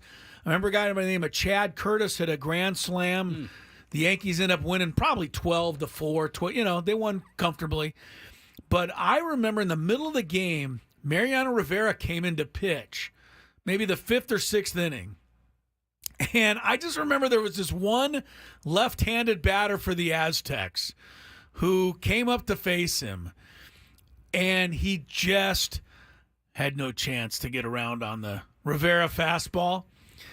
Sammy, he lined 7 or 8 pitches in a row over the third base dugout, just like straight foul.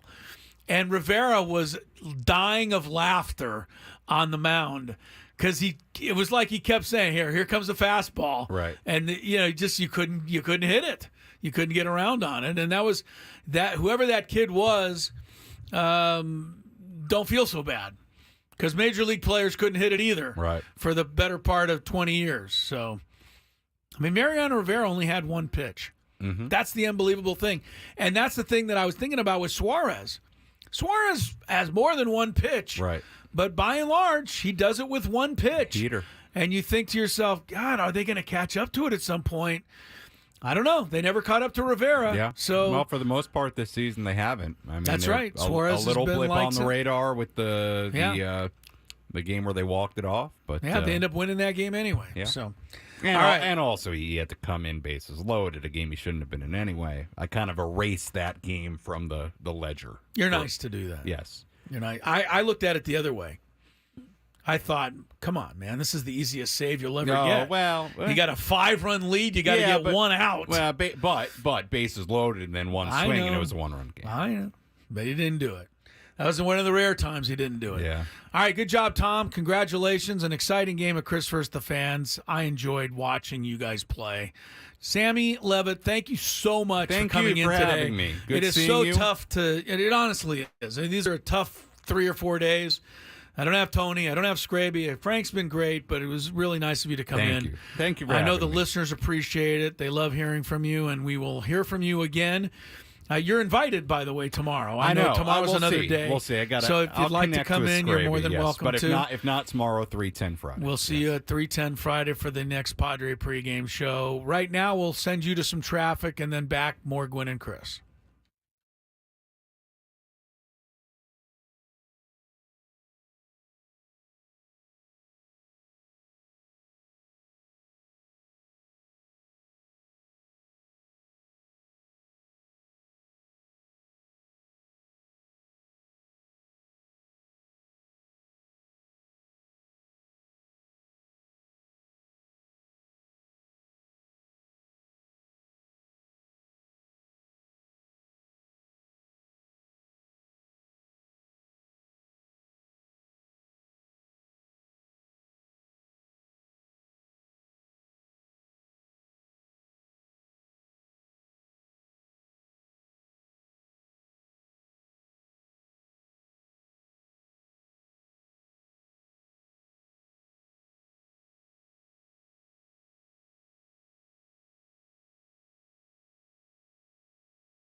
Hey, welcome back to Gwynn and Chris. Thanks again to Sammy checking in with us for a couple of hours there. Sam Levitt, Frank Marchese, Big Frank, filling in for the ailing Matt Scraby today. Hopefully we get Scraby back tomorrow. Tony Gwynn on vacation.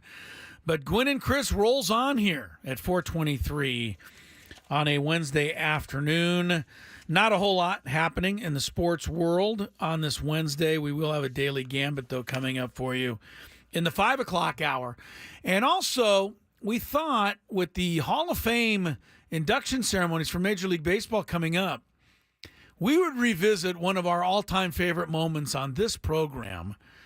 The day that Tony Gwynn Jr. and I sat down in Cooperstown right before he was inducted into the Hall of Fame with Trevor Hoffman.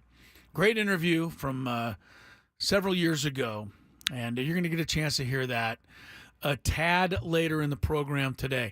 You know, it's I was looking at this, Frank, and I was looking at some of the stats in Major League Baseball.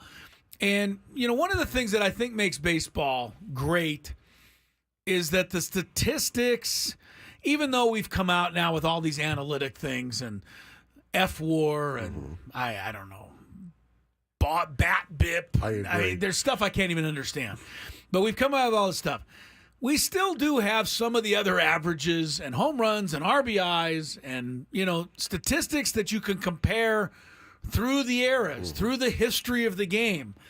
It sure was a different game in 1920 than it is in 2024, but, you know, you can compare statistics now to then. And I look at some of the stats at the midway point of this season, and it's not the official midway point. We're actually more than halfway through, but Game 100 on Friday. That's right. The All-Star break is, you know, kind of looked upon. And I'm looking at, is there any all-time records that are being threatened this year? The answer to that is most likely no. Ryan Helsley of the Cardinals does have 32 saves. I believe K-Rod, your guy, has the record with like 65. So he's almost halfway there. But again... Oh, no, I thought Gagne, but that's the most consecutive without blowing a save. Yeah, Gagne had the most consecutive ever without blowing a save. But I think K-Rod has the record for single-season saves with 65. And... yeah, that was in 2008. Now, the thing about K-Rod, the number 2 guy on that list is another one of your guys, Edwin Diaz, with 57. So K-Rod broke that record by 5, and that's a pretty comfortable margin on it. The most Trevor ever got was 53. Gagne had 55. Anyway, so that's one of them. But here's a record that absolutely is not going to be caught this season, and I don't know that it's going to be caught in our lifetime or anyone else's. You know what it is? Like, look, the home run record, Hitting Bonds, streak. 73. Okay, I'm looking at single-season records. You're right. DiMaggio's 56 seems untouchable for a hitting streak. I'm talking about a single-season statistic. It's in a major category. Single season statistic that is very unlikely ever to be broken. I think Nolan Ryan's strikeouts 383. Yeah. I mean, nobody pitches that much anymore, so it's almost impossible. But here's a record that conceivably could be broken because, to me, the game hasn't necessarily changed in this regard, and that is RBIs. RBIs are still counted up the same way they always were. Mm-hmm. They're still, you know, pretty much chalked up the same way they always were chalked up in the day. There's no real difference. Maybe everyday players sit out a few extra games during the course of a season, but it's not like pitchers who now pitch 100 fewer innings than they used to. The RBI record, do you know what it is, Frank, by offhand? I do not know. I'm sure it's All probably right. like the 160s maybe? That's what you would think. The RBI record was set almost 100 years ago in the 1930 season by a Chicago Cub outfielder by the name of Hack Wilson. And if you ever look at a picture of old Hack Wilson, he's a big fella, all right? But Hack drove in 191 runs that year. And I bring it up because in the 100 years since then, no one has really come near it. No. Lou Gehrig is second, and he was 100 years ago. He had 185. Hank Greenberg, Jimmy Fox, some of the others on the all-time list. Babe Ruth, of course. Most Babe ever got was 168. So Babe never got within 25 of Hack Wilson, and that's Babe Ruth. And you've also got to think they're playing less games too, shorter Those schedule. were playing. They were playing 154 games. The most anyone has gotten in RBIs in the last 70 years. Somebody have 142 or something like that. Is Why does that number actually stick out? Manny Ramirez in 99. So that's fairly recent. Manny had 165. And that's pretty good. Now, and then after Manny, Sammy Sosa during the steroid year had 160. But, Manny's 165, and that was, I believe, steroid aided. People would think in 1999, that was right in the heart of that. But Manny's 165. That's the best anyone's done in the last 75 years. And that still doesn't bring you within 25 RBIs of Hack Wilson. So that 191 is going to be real tough for somebody ever to get to. And, if you're thinking about it this year, Aaron Judge is way up there. He's got 85. Is it? Okay. But even if you double it, and he's got less games left, but even if you doubled it, you'd still be at 170. You'd still be 20 short. He's got 85. Ozuna and Ramirez from Cleveland have 77 each. Right. Bohm, who was on a tear at the beginning of the season, is at 70. So is Josh Naylor. Yeah. That's your top five right now. I just think it's interesting that there's a statistic that's been there for over almost 100 years, and no one's really approached it. I mean, Hack Wilson was Hack Wilson, but, nobody talks about the legend of Hack Wilson. We talk about Babe Ruth and Lou Gehrig and, all the rest of these guys, Willie Mays and Hank Aaron and DiMaggio and Mantle. And same thing could probably be said for Henderson's stolen base record. That's another one that's so far gonna out stay. there. Good one. 130 in 1 year for Ricky on the bases. Problem with that one, again, being caught, is that nobody runs that much, right? Right. Here's the other thing, the outlier on the Henderson season with 130 steals. He got caught 42 times. That means once every 4 games he was thrown out trying to steal, which basically means that's why stolen bases started to go away, because teams decided analytically that out was too valuable to give up. Ricky got thrown out 42 times that year. And was successful 130. Yeah. He ran 171 times, or 172 times he tried to steal. Ricky. He's in a world of his own. Yeah. All right. Anyway, just food for thought. Frank and the Ailing Scraby have put together our Big Five. It's coming up next on Gwynn and Chris.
I don't want to put words in the mouth of Jim Rome, but he was talking about the second overall pick in the draft, Alex Sarr.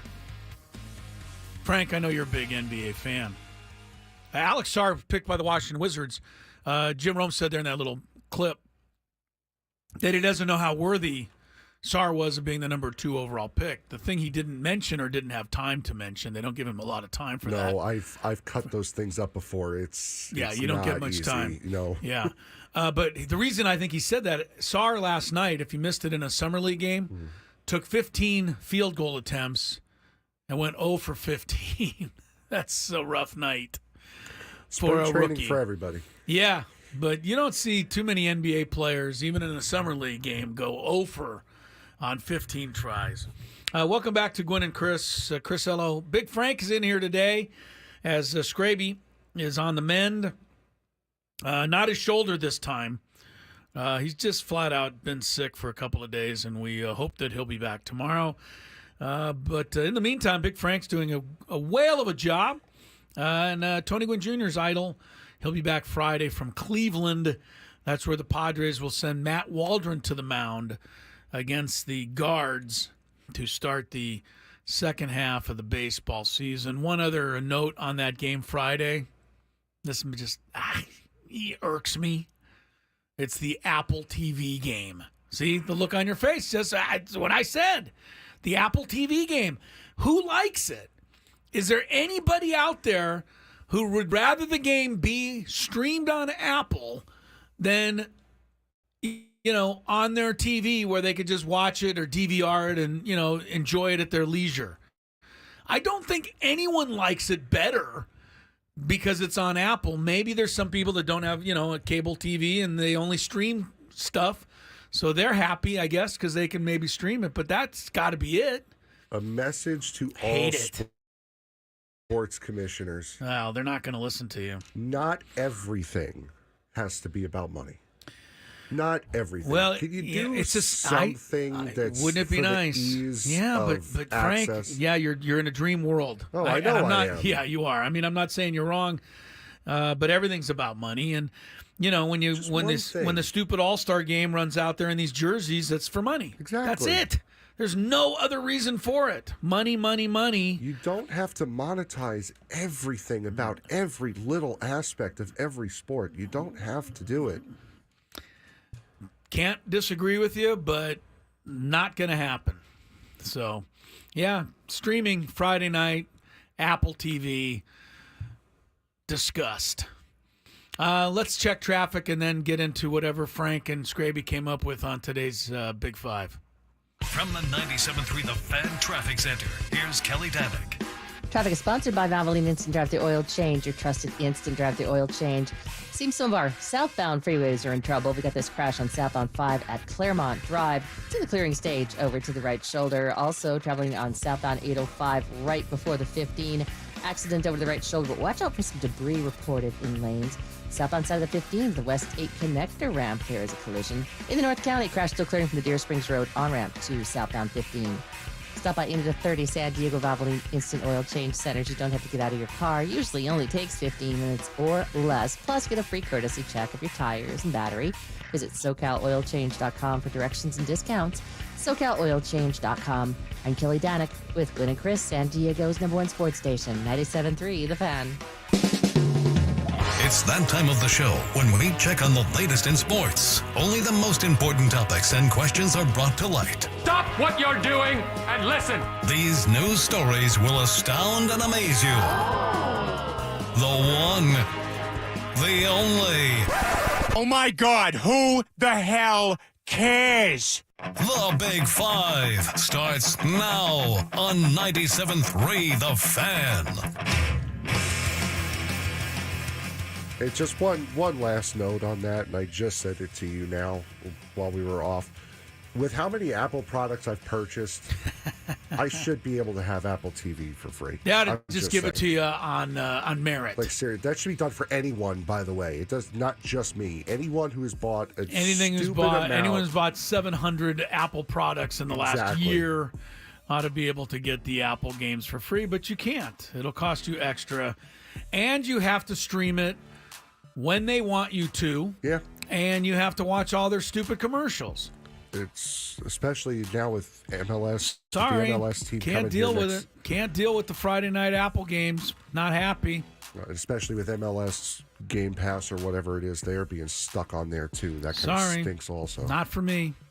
Number 5. All right, we hit it. We hit on this yesterday. You'd mentioned how much the Green Bay Packers had made over the course of last year. Oh, 650 million or whatever. Apparently, the number has come out today for the NFL as a whole. It came out this morning.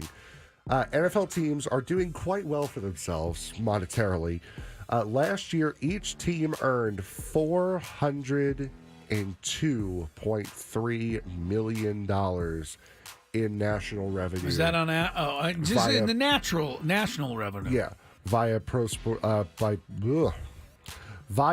Football Talk. Those were the words. Yeah. When multiplied by 32, the amount of teams there are in the league made $12.873 billion last year, which is a 7.5% increase from the previous year. Certainly good news for Roger Goodell, who's reportedly shooting for his league to bring in $25 billion in national revenue by 2027. So he's got 2 years to make basically double what he's made. This is... They just have so much, and they just get more and more. Yeah. And I'm glad you're bringing it up, because it's just a reminder. It's a reminder of why you shouldn't get mad when your favorite player signs a $90 million 8-year contract. It's chump change for these guys in the National Football League. So if you're going to be mad at a player for, quote, making too much, then be just as mad at the owners, because they make more. Yeah, exactly right. It is insane, and it is frustrating that you show up at SoFi Stadium to see an NFL game, and then you pay $100 to park, and they don't even need that. No, they don't need that money. They've already made money hand over Don't get me fist started. They already. charge you $30 for a beer at a football game nowadays. That's why I can't stand the NFL. Who could go?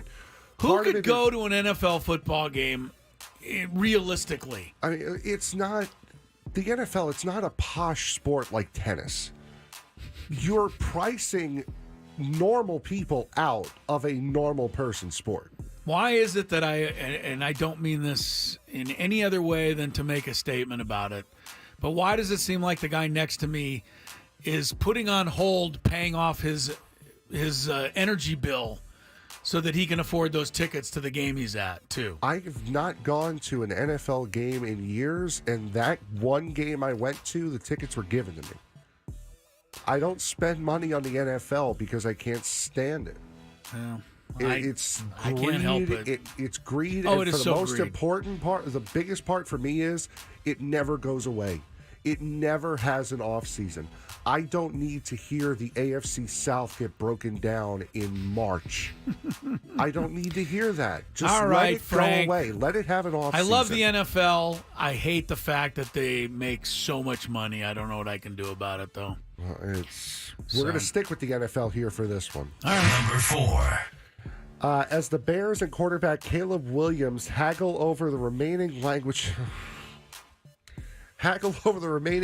in his rookie deal, because, again, there's not enough money to go around, there's one clause that definitely will not be added.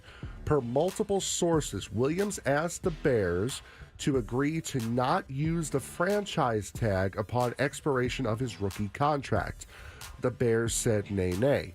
Although multiple veteran players have secured such a commitment, such as Dak Prescott, no rookie has finagled a promise that they won't be tagged. Okay. Has Caleb Williams put a lot of pressure on himself to perform?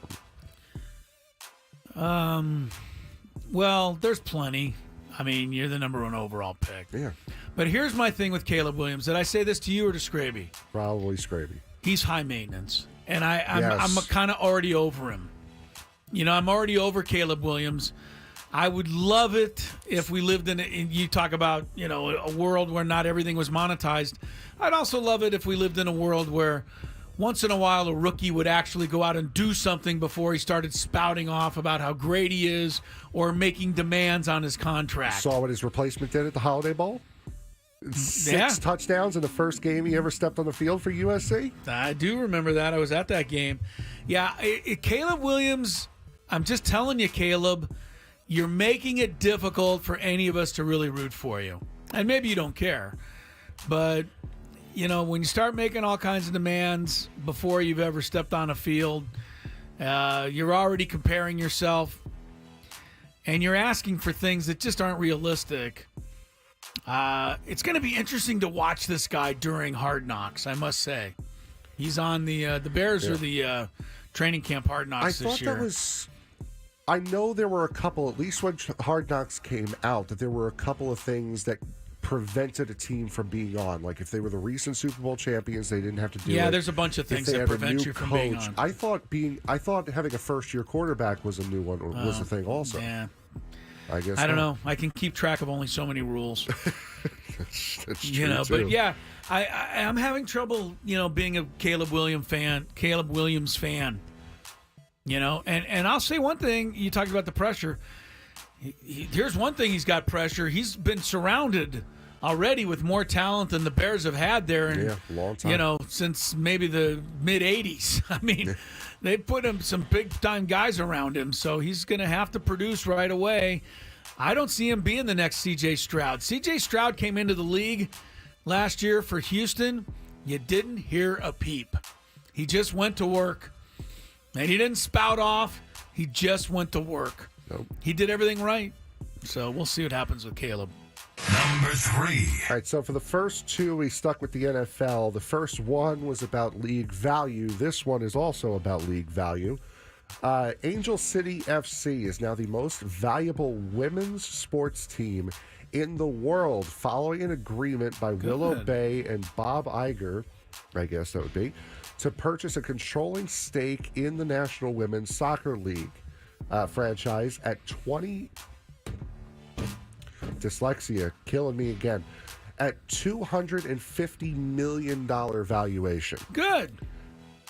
Bay, the dean of the USC Annenberg School of Communication and Journalism, and Iger, the CEO of Walt Disney Company, will become the new majority owners of the LA-based club, which pending league approval and the closing of the transaction. Does this tell you more about the NWSL's popularity or the rising cost of sports teams? It tells me more about the popularity. I agree. I mean, this is really a big deal for women's professional soccer. And, we have our team here in San Diego. They've been in the news lately for some of the wrong reasons. I don't know if you've been reading up on all of that. And hopefully they'll get that ironed out. The Wave will. But this is terrific. I'm so happy for the WNBA. I'm so happy for women's professional soccer. Deep pockets are what make teams worth it, worth that kind of money. And the Angel FC is the LA-based team, for those who don't know. And this is terrific. So it just tells me that soccer's getting better and better. And women's sports, we know, is on the rise, and it's not a moment too soon. Yep, it's only going to get better, especially with the MLS team being here next winter. Number 2. All right, this is the last one we're going to have time for. Cincinnati Bengals quarterback Joe Burrow is hoping to represent the U.S. in the 2028 Summer Olympics. Flag football will make its Olympic debut in L.A. Burrow is hoping to participate in the action, saying, quote, "I really want to play for the Olympic flag football team. Like me, Jamar Chase, Justin Jefferson, me and my friends have been out there playing football. I think it'd be really cool. Do you think the NFL teams will allow players to play flag football in the Olympics?" I will borrow a phrase that you used just a little short while ago. Uh-oh. Nay. I don't know that they'll be able to keep them from it, but I know they're not going to want them to. Joe Burrow he gets hurt walking out to pick up his morning paper. You got to be careful. Put him in a football game, even if it is flag. It's flag football. It's during the summer. They're not going to be playing in the preseason anyway. Just let them go out there. Let them have fun. Let them play, you It's their first time. Just do it. I'm one of the guys that believes that the Olympics should be for amateur athletes, college kids. But I've already lost that battle. Just go. Yeah, that ship sailed a long time ago. All right, good job, Frank, on the Big Four, as it were, today. Much more Gwynn and Chris ahead, and a happy hour includes an old visit with Trevor Hoffman that I know you'll love.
all tomorrow.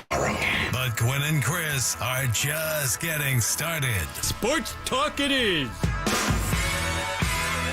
Your hosts, Tony Gwynn Jr. Top 5 characters, Scorpion. Get over here. and Chris Ello. In the audio, my goodness gracious. Can we start the show over again, please? It's time to get you up to speed on all things sports. Yes!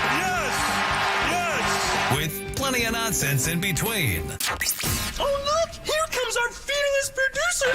Gwynn and Chris starts right now on 97.3 The Fan. Time to get happy. We're going into the happy hour. Gwynn and Chris on 97.3 The Fan. Chris Ello. And a cast of one today. Me and Big Frank, as Tony Gwynn Jr. is idle and Matt Scraby is on the mend. We are hanging out for another hour with you until 6 o'clock. Sam Levitt filled in nicely earlier. We appreciate that. A reminder, tomorrow morning, 10 a.m., don't miss it. Right after the Ben and Woods program, it's our weekly Padre Roundtable. An hour of commercial-free Padre talk, everything from the first half of the season, and I'm sure everything looking forward to what's to come in the second half will be discussed on tomorrow's roundtable. Ben Higgins, Steve Woods, or Steven. I don't know which one he likes. I guess he likes Steven better. Seems to be a Steven Woods. I think that's more or less. Craig Elston, Annie Heilbrunn, myself. We'll all be on tomorrow, kicking around the goings-on of the Padres in the first half of the season. Just to, recap, Padres are 50-49. They are a game behind your New York Mets, Frank, for the final wild card spot. In the National League, I saw some predictions earlier. It was from Sports Grid, whoever these people are. They're predicting the outcome of the National League. Okay. Phillies will be the number 1 seed. Dodgers number 2. When it's all said and all the dust clears, the Brewers will hang on to win the Central, they say. They're really going out on a limb so far. Braves will be the first wild card. Oh. Again, another limb not broken. Here's one that is a bit of a risky pick. The Diamondbacks will get the second wild card, they say, with the Mets getting the third. That would leave the Cardinals and Padres and everybody else out. So we'll see how it all turns out. The National League race. I don't see Arizona making it. You don't see Arizona making it. No, I think they just have too many problems, too many injuries. They do have a lot of injuries. I don't know. Are they ever going to get that left-handed pitcher that Gallon? No, they got Gallon's Montgomery. back. Montgomery. No, Montgomery's back, but he's been terrible. They got the kid from the Tigers, Francisco, I don't know, left-hander. He's been on the injured list all year for the Diamondbacks. And I thought he was due back a long time ago. Francisco. Something or other. Oh, it's ridiculous that my memory is going. I'm looking right now. Frank, I'll tell you what, don't ever get old. Don't ever get old. Too late, but you know what happens? It gets old when you get old. He's not on their roster, so I can't. No, Montgomery's still on the IL. No, not Montgomery. No, I know, but I'm saying I'm looking at the he's team on the website IL right now? He's on the IL. Kyle Nelson's on the IL. Eduardo Rodriguez on the IL. I think the Diamondbacks have a shot. Everybody's got a shot. Kelly's on the IL. Oh, yeah, Merrill Kelly. Yeah, they're without him. I don't see a Francisco. No, who's that left-handed pitcher? Somebody texted in the chat. Eduardo Frank. Rodriguez? That's the guy. He's on the 60-day IL. Yes, but he's been on it for more than 60 days. Well, that's the guy I was thinking of. As Thank you you, do. Eduardo Rodriguez. All right, we'll see who makes it in the I mean, look, there are 12 teams that have a shot to make the playoffs in the National League. And the Cubs are the 12th of those teams, and they're only 3.5 back. So that's a wide open field, as it were. All right, one thing we did not get to earlier on the program because Sam Levitt was our daily gambit. So let's get into some of that right now. I know Frank wants to tell everybody how great some of his picks were last night. I know I got 2. Let's see how the rest of it went for you, Frank. Do you like money? I think about money a lot. Do you like money without doing anything? Winning. Do you want to make money while watching sports? I think Washington is immortal luck. Washington! Woohoo! If you answered yes, this is your segment. Just don't blame us when you lose. Nothing is ever your fault. It's your game. Take it. Gwynn and Chris go through the top bets of the day in The Daily Gambit on 97.3 The Fan. All right. Don't bet at all. That's even smarter than gamble responsibly. Just don't bet at all. Enjoy the games, pick some winners, have some fun with your friends. Frank and I made these picks last night. National League, American League, and the All-Star Game. NL was favored last night for some reason by a run and a half. Frank went with the NL. I went with the AL. AL won 5-3, so I won that one. Over-under last night was 7 runs. I said the over-under's always under in an All-Star game, but it wasn't last night. It went over. There were 8 runs. Frank got that, and I missed that one. So we're both 1-1. Next up, Paul Skeens, over-under 1.5 strikeouts. He had 0. Frank got that one. I missed that one. Into the WNBA we go. Las Vegas, 13-point favorite over Chicago. Both Frank and I went with Las Vegas. Chicago won the game outright. Big upset turned in by Chicago there. So we both missed that one, Frank. Angel Reese, over-under for her was 13.5 points last night. She scored 13. So she went under. We both were correct on that one. And finally, the league's leading scorer, Asia Wilson, over under 27.5 points. You went under, I went over. She went over with 28. We finished tied. We did. We both went 3-3 last night. So that's how that turned out. As far as tonight is concerned. That's annoying, actually. Yeah, well, the old sister kiss there. Do you know that term, by the way? Yes. Kissing your sister? Yes, like, I do. I used that one time with Tony and Scraby, and both of them thought, "What are you talking about? That's disgusting." And I said, "No, it's a terminology for a tie." And they were like, "It is?" Yeah, they didn't know that. So I had to clue them in. All right, tonight, Indiana, the Fever, at Dallas, the Wings. Indiana's favored by 4.5. Dallas does have the worst record in the league coming into the game, but they're at home. Who do you like here, Frank? I take the Fever. You going with the Fever? Frank's got the Fever. I'll go with Dallas. They're at home. The Fever haven't been great with Caitlin Clark. They've been, okay. Typically, when you get the number 1 pick, you're not a great Right, team. you weren't great to begin with. By the way, I just noticed this today. Caitlin Clark is leading the entire WNBA in assists. That's not shabby for a rookie. Angel Reese is leading in rebounds, which is also not shabby for a rookie. No, especially when there were talks earlier on the season that her teammates were intentionally dropping passes. They might have been the way they were bricking some of those receptions. Caitlin tonight, 20.5 points over under. She averages about 16. But Dallas is a bad team, so I say she has a big scoring night. I'll go over. I'll go over as well. You're also going over. All right. Here's one that I put on there just because I like to say her name. Enrique Ogunbowale.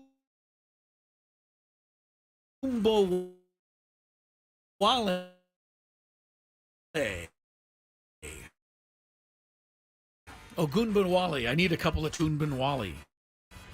Feeling good about her tonight? Enrique, or not feeling good about Ogunbowale?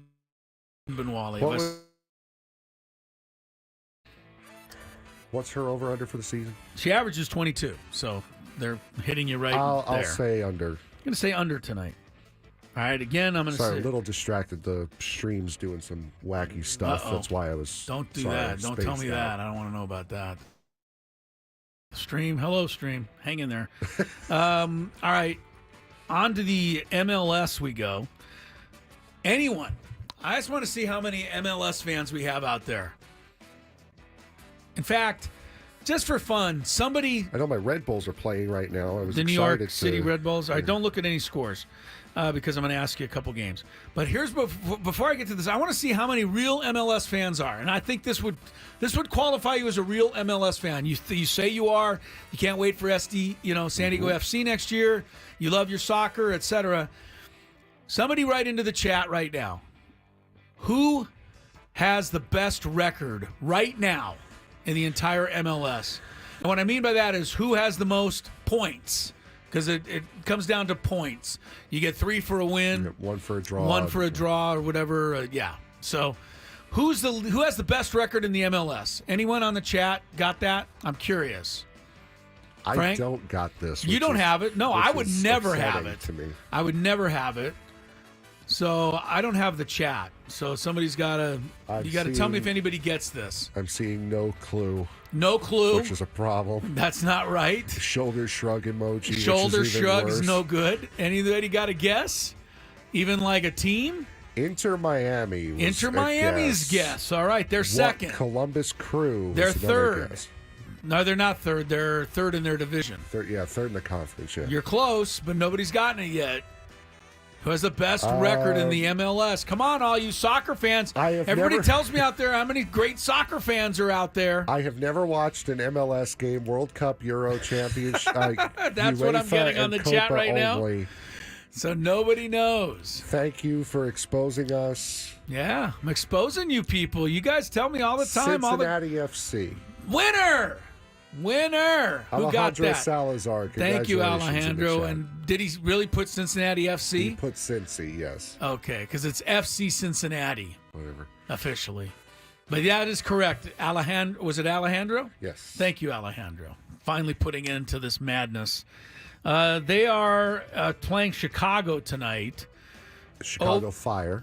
Chicago Fire FC. Over under 3.5 goals. Frank, what do you think? Over under the best team in the league, Cincinnati and Chicago. So where is Chicago? Because Chicago hasn't been good these last. They're couple bad. Years. They're in 14th place. They're way down the line. I will say over because I know games like this can get a little bit out of hand. You think Cincinnati could score 4?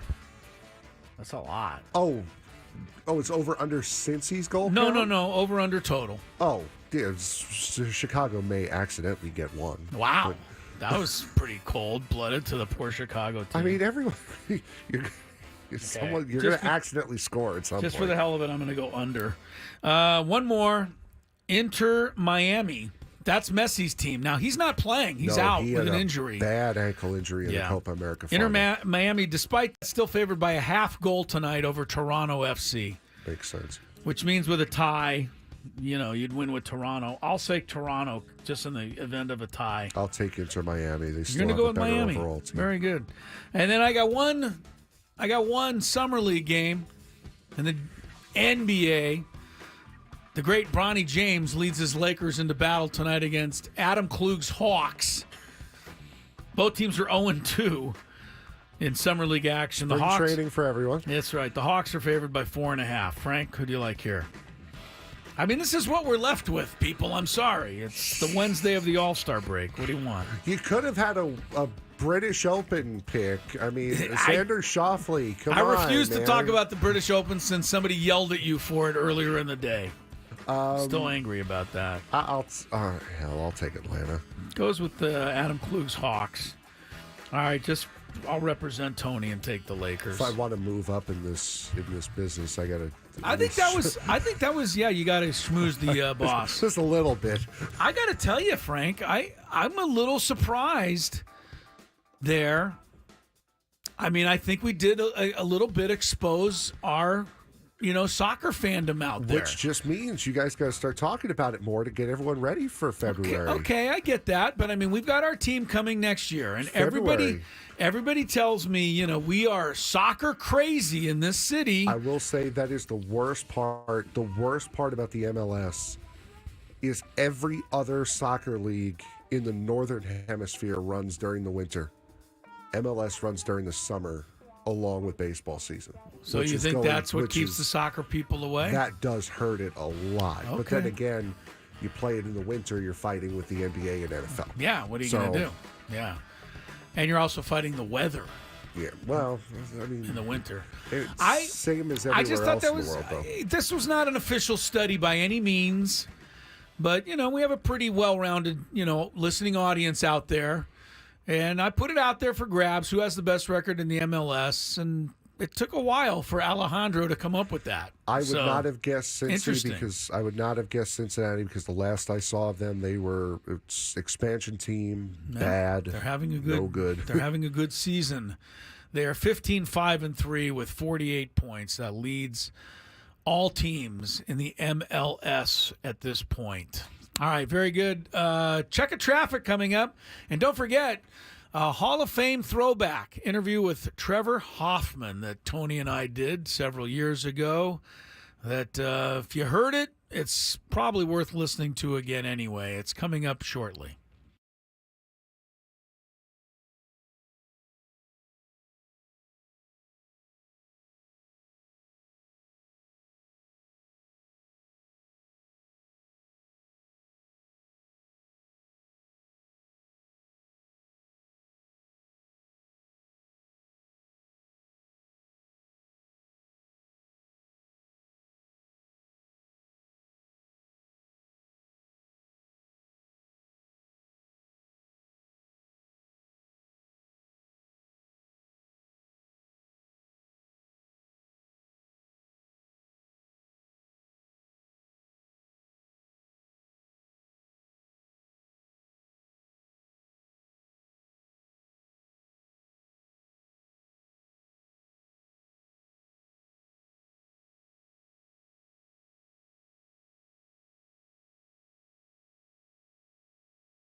taking a trip down MLS memory lane. Something During I bet that you break. never thought you'd hear. Now that we're now that we're all excited that Cincinnati has the best record in the MLS, and we're all aware of that. I said to Frank, I go, there's 10 original teams that are still in the MLS. I named a bunch of old teams. You got almost all of them. You didn't get them. the 10. So we were going back. The original MLS season was 1996. Does that sound about right? Right around there, yeah. And that was the first season. It began on April 6, 1996. The San Jose Clash, now I believe known as the Earthquake. The San Jose Earthquake now. Took on DC United. The game was at Spartan Stadium in San Jose, California. ESPN carried the game live. The Clash won the game on a goal by a former San Diego State athlete, Eric Winalda. You've heard that name, I think. Have you not, Frank? I have heard of him as someone who has never been in my kitchen. All right. Mr. Winalda was a San Diego Stater. He scored the very first goal in the MLS history. How about that? So, for a little MLS trivia for you. So what you're saying is by FC San Diego or San Diego FC or whatever coming here. Finally, it's come full circle. It's coming home. It's finally come full circle. MLS is coming home. Winalda scored the first goal. Come on. Trivia that you can impress pretty much anyone with. I don't think anybody's going to know that one. DC United was the first MLS champion, taking home the title. I know the Galaxy have the most. They beat the Galaxy in the finals that year. So there you go. Galaxy have the most. I remember that. I don't know. I don't really don't know how much more research I want to do on this, Frank. We don't have to. I'm pretty good. I'll save some of the research for when the team actually San gets Diego here. FC team starts.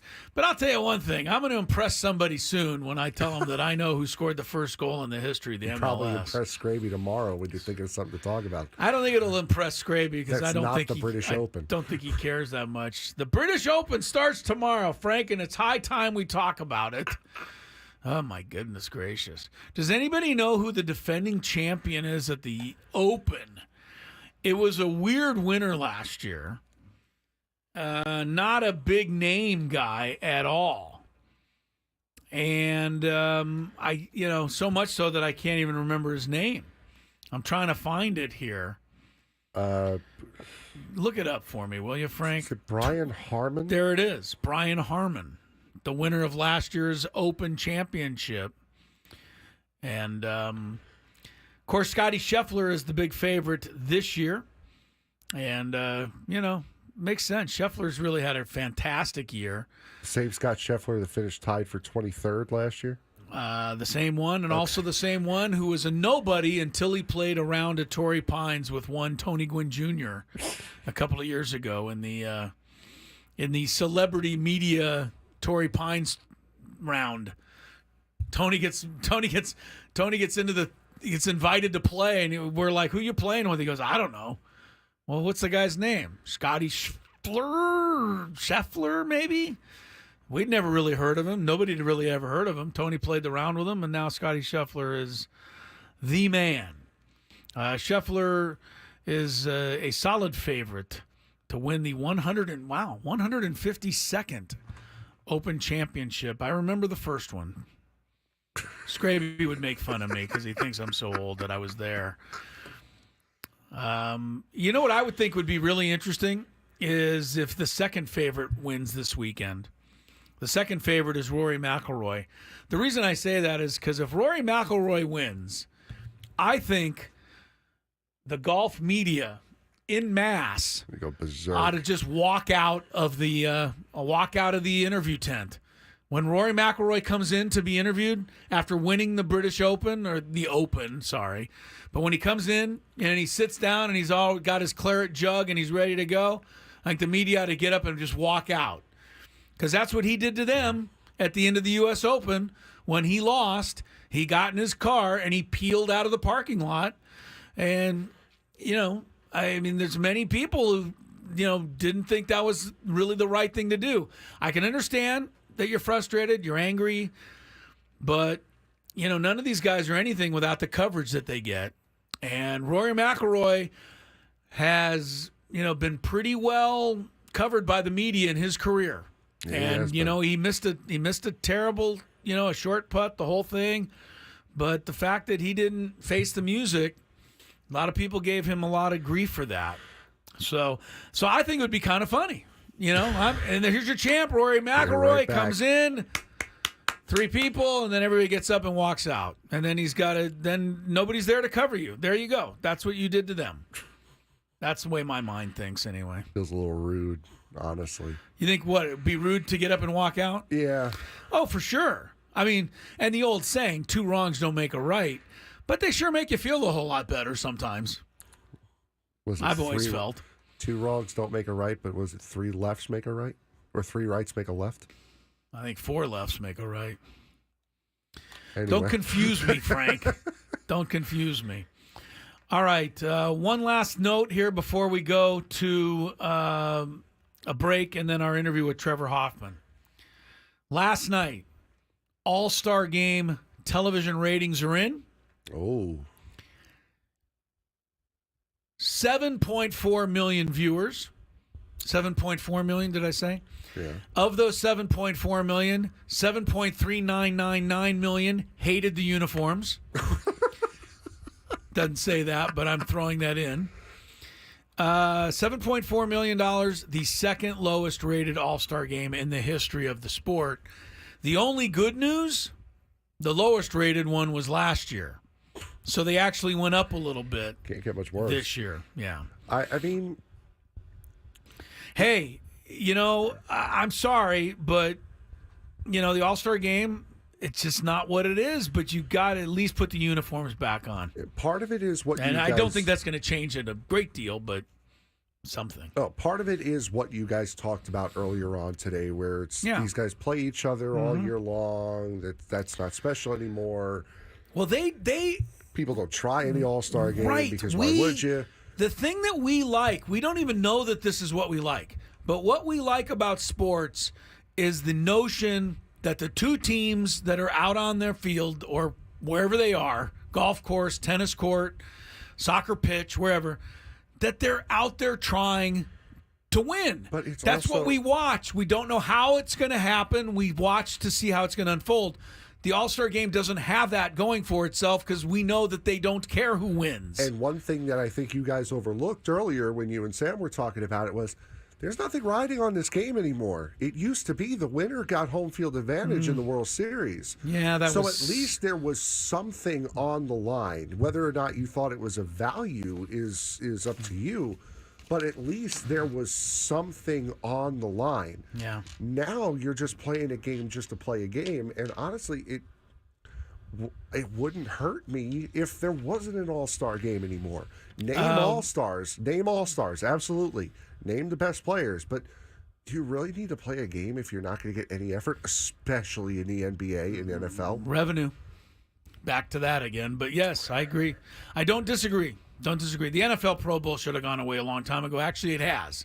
Now they're finally just into flag football, skills challenges and things. Yeah. All right, we'll take a break. One final segment today, but it's going to be a doozy. With the Hall of Fame induction ceremonies coming up this weekend, we revisit our visit with the legendary Trevor Hoffman. Stick around.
right, wrapping things up here. We got one final segment for you, and it's a good one, so stick around here. 5:35 is the time. Chris Ello, Big Frank Marchese, sitting in for the ailing Matt Scraby. We hope that he's back with us tomorrow, but we said the same thing yesterday. And guess what he did to us? He couldn't make it. He told me this morning, he said he thinks today's going to be the last day. Oh, yeah, he knows, huh? He knows, huh? We'll see. We will see. Hopefully, Mr. Scraby's back with us tomorrow. If not, Frank will, been doing a hell of a job. And there is, such a thing as a Wally Pip. So you never know. And Tom Brady wasn't a starter right out of the gate. That's right. People thought they were going to miss Drew Bledsoe. Didn't miss him at all, as it turned out. Tony Gwynn Jr.'s on vacay. This Sunday, well, let's start with tomorrow before we get too far ahead. Tomorrow's the radio roundtable. Don't forget, 10 a.m., Ben and Woods, myself, Annie and Elston, all talking Padre baseball, commercial-free hour of Padre talk tomorrow from 10 a.m. to 11. If you miss it, it plays again from 5 to 6 p.m. That's tomorrow. Friday, 3:10 in the afternoon, Sam Levitt goes back to work as the Padre pregame show host. The Padres will take on the Cleveland Guardians. They have the best record in the American League to kick off the second half of the season. First pitch is 4:10 on Friday afternoon. Matt Waldron, it was announced today, will make the start for the Padres in the second half opener. One last thing about that game, it's on Apple TV, so make your plans to listen here on 97.3 The Fan. If you're like me, you're ticked off that it's being streamed. Now, to Sunday. This Sunday is the Baseball Hall of Fame induction day in Cooperstown, Cooperstown, New York. Sorry, Frank. I don't mean to disparage your home state. Cooperstown, New York. I've been there. You'd think I would know. Gwynn and Chris on the Fan. What the heck was that? Hello. That was a different... that was just a sounder going off for the hell of it? That was labeled differently than what it actually was. I see. You wanted to get me with something? That was supposed to be a womp womp there, and it was definitely not a womp womp. It was not a womp womp. There are 3 players being inducted into the Hall of Fame this year. Do you know who they are, Frank? Do you remember? It's kind of interesting, so much of this stuff happens, and it's such a big deal at the time. But then by the time they have the induction ceremony, you forget who was actually... Yeah, I honestly don't remember. Actually nominated or actually honored. With 95% of the vote in his first year of eligibility, Adrian Beltre, who threw out the first pitch last night. He'll be elected to the Hall of Fame, be inducted into the Hall of Fame. Also on Sunday, Todd Helton goes into the Hall of Fame, and his 6th year on the ballot. All of a sudden... They've now determined that he's good enough to be a Hall of Famer. Those are a couple of guys where he wasn't for the first 5 years. Those are a couple of guys that are heck guys to miss. And third, in his first year of eligibility, catcher Joe Mauer also. Okay. So those are the 3 Hall of Famers. It's not a bad class. No. Jim Leland was also elected by the Contemporary Baseball Era Committee. So Leland will be going into the Hall of Fame as well. Cigarettes for everyone. Jim Leland was a dart smoker back in the day for sure. Some of the guys who just missed, Billy Wagner, Gary Sheffield, and this was the last year for Sheffield on the ballot. Man, what a player he was, but I guess, got caught up at the wrong time like a lot of those guys did. Andrew Jones, Beltran, A-Rod continues to get votes, but nowhere close, only 34%. Manny Ramirez, 32%. And these are both Hall of Fame in terms of what their numbers say, but they're not going to get there. You can't, as far as that stuff goes, you cannot allow one steroid user, Ivan Rodriguez, in and then say the rest of you can't. Oh, that's right. If as soon as you let one in, they all have to be in for sure. The rest of them in. Yeah. They all have to come in. So, anyway, the Hall of Fame induction ceremony is Sunday. Now, to that end, back in, let's see what year that was now. What year did Trevor get inducted into the Hall of Fame? I'm going to look it up just so I can be a little more specific. 2018, he was elected into the Hall of Fame. So 6 summers ago, that Myself, Tony Gwynn Jr., and Mr. Scraby set out on a 6-hour flight to the East Coast, to your part of the world, Frank. Made our way to Cooperstown, Ohio. Cooperstown, Ohio. Where? Why do I saying that again? Canton, Ohio is the NFL Hall of Fame. Maybe that's what I'm thinking about. Made our way to Cooperstown, New York. To for Cooperstown, Montreal, Quebec. I know, it's so strange that I would say that. Cooperstown, New York for the Hall of Fame induction ceremony of the great Trevor Hoffman. While we were there, we had a chance to sit down with Trevor, and this is what came of that legendary moment in Something we time. should probably do first, though. Yeah, let's check a little traffic for those inclined. From the 97.3 The Fan Traffic Center, here's Kelly Danick. Got a few problems to contend with. One of them is a stalled car on the Coronado Bridge heading over to the island just past the 5. This car's got the right lane blocked. Also, a stall on the Pershing on-ramp to northbound 5. And a collision on westbound 8 to the southbound 125 connector. 2 vehicles blocking lanes. I'm Kelly Danick, Gwynn and Chris, San Diego's #1 sports station, 97.3 The Fan. Well, he's the reason we're here, and we are so thrilled to have him with us. From Cooperstown, Trevor Hoffman joins us here, Gwynn and Chris show. And I've been thanking you for the last month, but now I can actually thank you for getting inducted into the Hall of Fame, because otherwise I would have never got to live out my dream of going to Cooperstown. So thank you. It's a great pleasure to be here and to be with you during this week. How much are you still kicking yourself going, oh, my goodness, I'm really about to be a Hall of Famer? Well, you're welcome first. Yes, thank I'm you. happy to be here, too. Right. But, yeah, I think I'm bruising my arm by pinching it so much because this is something you definitely aren't really prepared for until you get to walk in these shoes and go through these halls. It blows me away how pretty it is, how enormous the moment is, and really it's just such a special place. What are Tracy, Brody, Quinn, Wyatt, what are they all feeling right now? They're walking on cloud 9 too, man. You know what? I think it's special in a sense that they're getting a chance to go through it in a relaxed setting. You know, the boys yesterday, they hopped on a little rowboat and tried to catch some fish and the little paddleboard, and then they're playing wiffle ball with Landon Tomey, Jim Tomey's son, and it's kind of bringing back the game a little bit for them, like what you grew up doing in the clubhouses. And so I think there'll become a moment when all the Hall of Famers show up, and they better have a shirt on, they better buttoned up, hey, don't embarrass the Hoffmans, all right? Whack you upside the head. But and that'll happen, and I think that moment will kind of engulf them a little bit too. We've been playing all these Road to Cooperstown features on the radio leading up to your induction, and I know they've been running them on television. One of the ones that I thought was very interesting was you're talking about how when you found out you got traded from the Florida Marlins to the Padres, and how your first reaction to that was, I don't really want to be traded. I'm good. I'm in the major leagues here. And that it was your brothers that kind of said, hey, talked you off the ledge a little bit. I'm using your verbiage, but – and then, of course, everything worked out so well in San Diego. But it's interesting how life does work out. You think I would have been a little bit more prepared for it by that time. I'm in the big leagues. I've seen other guys get released. I've seen guys get traded. And I think that part of it is that it's within a moment your life changes on a dime. Right. I was naive enough to think that I was going to be with Florida for a long time just because it's a brand new organization and we're going to stay together for a while. When it did happen, I was caught off a little bit, but being so young and not having, a lot of baggage, we'll say, that was built up, it's like, okay, pack up my little stuff I got in the locker and we're off. But it wasn't quite that simple. I was kind of, because I was invested in the place. That transition was a little bit difficult to deal with, and wasn't really quite sure. I didn't know what I was dealing with on the other side of it. But you're right, Greg and Glenn kind of go, hey man, you're going to go into the West Coast. You're kind of a West Coast guy. You're used to it. Mom and Dad are going to be able to be close enough to get to some ball games. It's going to be the best thing for your career, and they were right.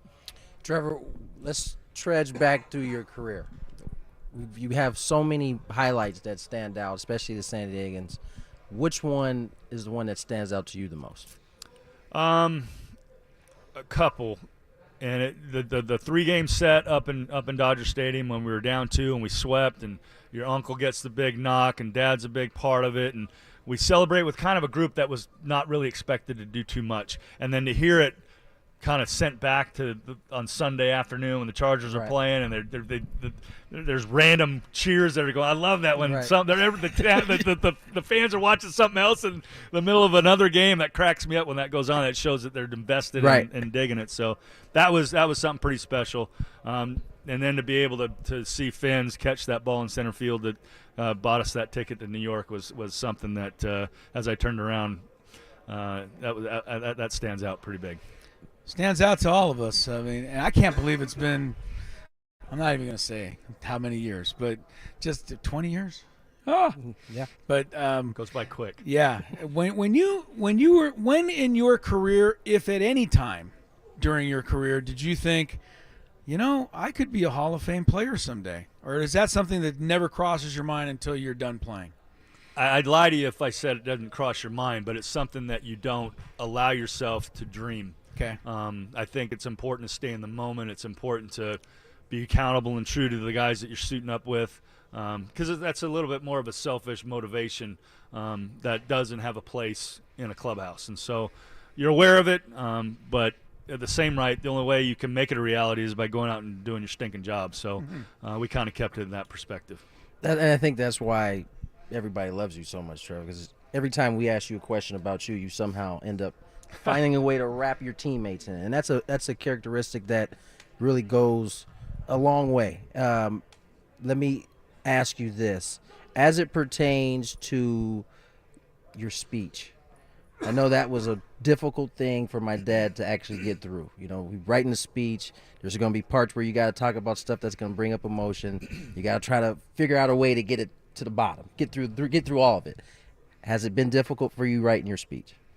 The difficult part has been getting through without the emotions, because I'm getting emotional by myself in a room reading it, let alone with family and friends and teammates and the Hall of Famers behind it. So I'm hoping that it's so nerve-wracking that it'll take that component away. Right. And I think as it pertains to kind of getting through the speech, I think it'll get comfortable, and that's when I don't want to get comfortable, is because I think that's when the emotions will be allowed in. Right. So it's kind of a weird dynamic to think about, but it's certainly exciting to think about, and it's not. You can only ask someone that's been through it, and so I don't have the props to freaking ask about it. Like, man, help here! I'm drowning here. So I'm looking forward to it. But you're absolutely hitting the nail on the head. It's a flood of emotions that you're going to have to deal with that will come on without notice. Well, with all due respect, I totally expect you to deliver a fantastic speech. But even if there are some rough moments, I expect you to close well. All right. Ba-dum. Ba-dum, boom. All right, now. Will you cue the music? Cue a little music so that he can finish up that last couple of paragraphs solid. That's what we want to make sure.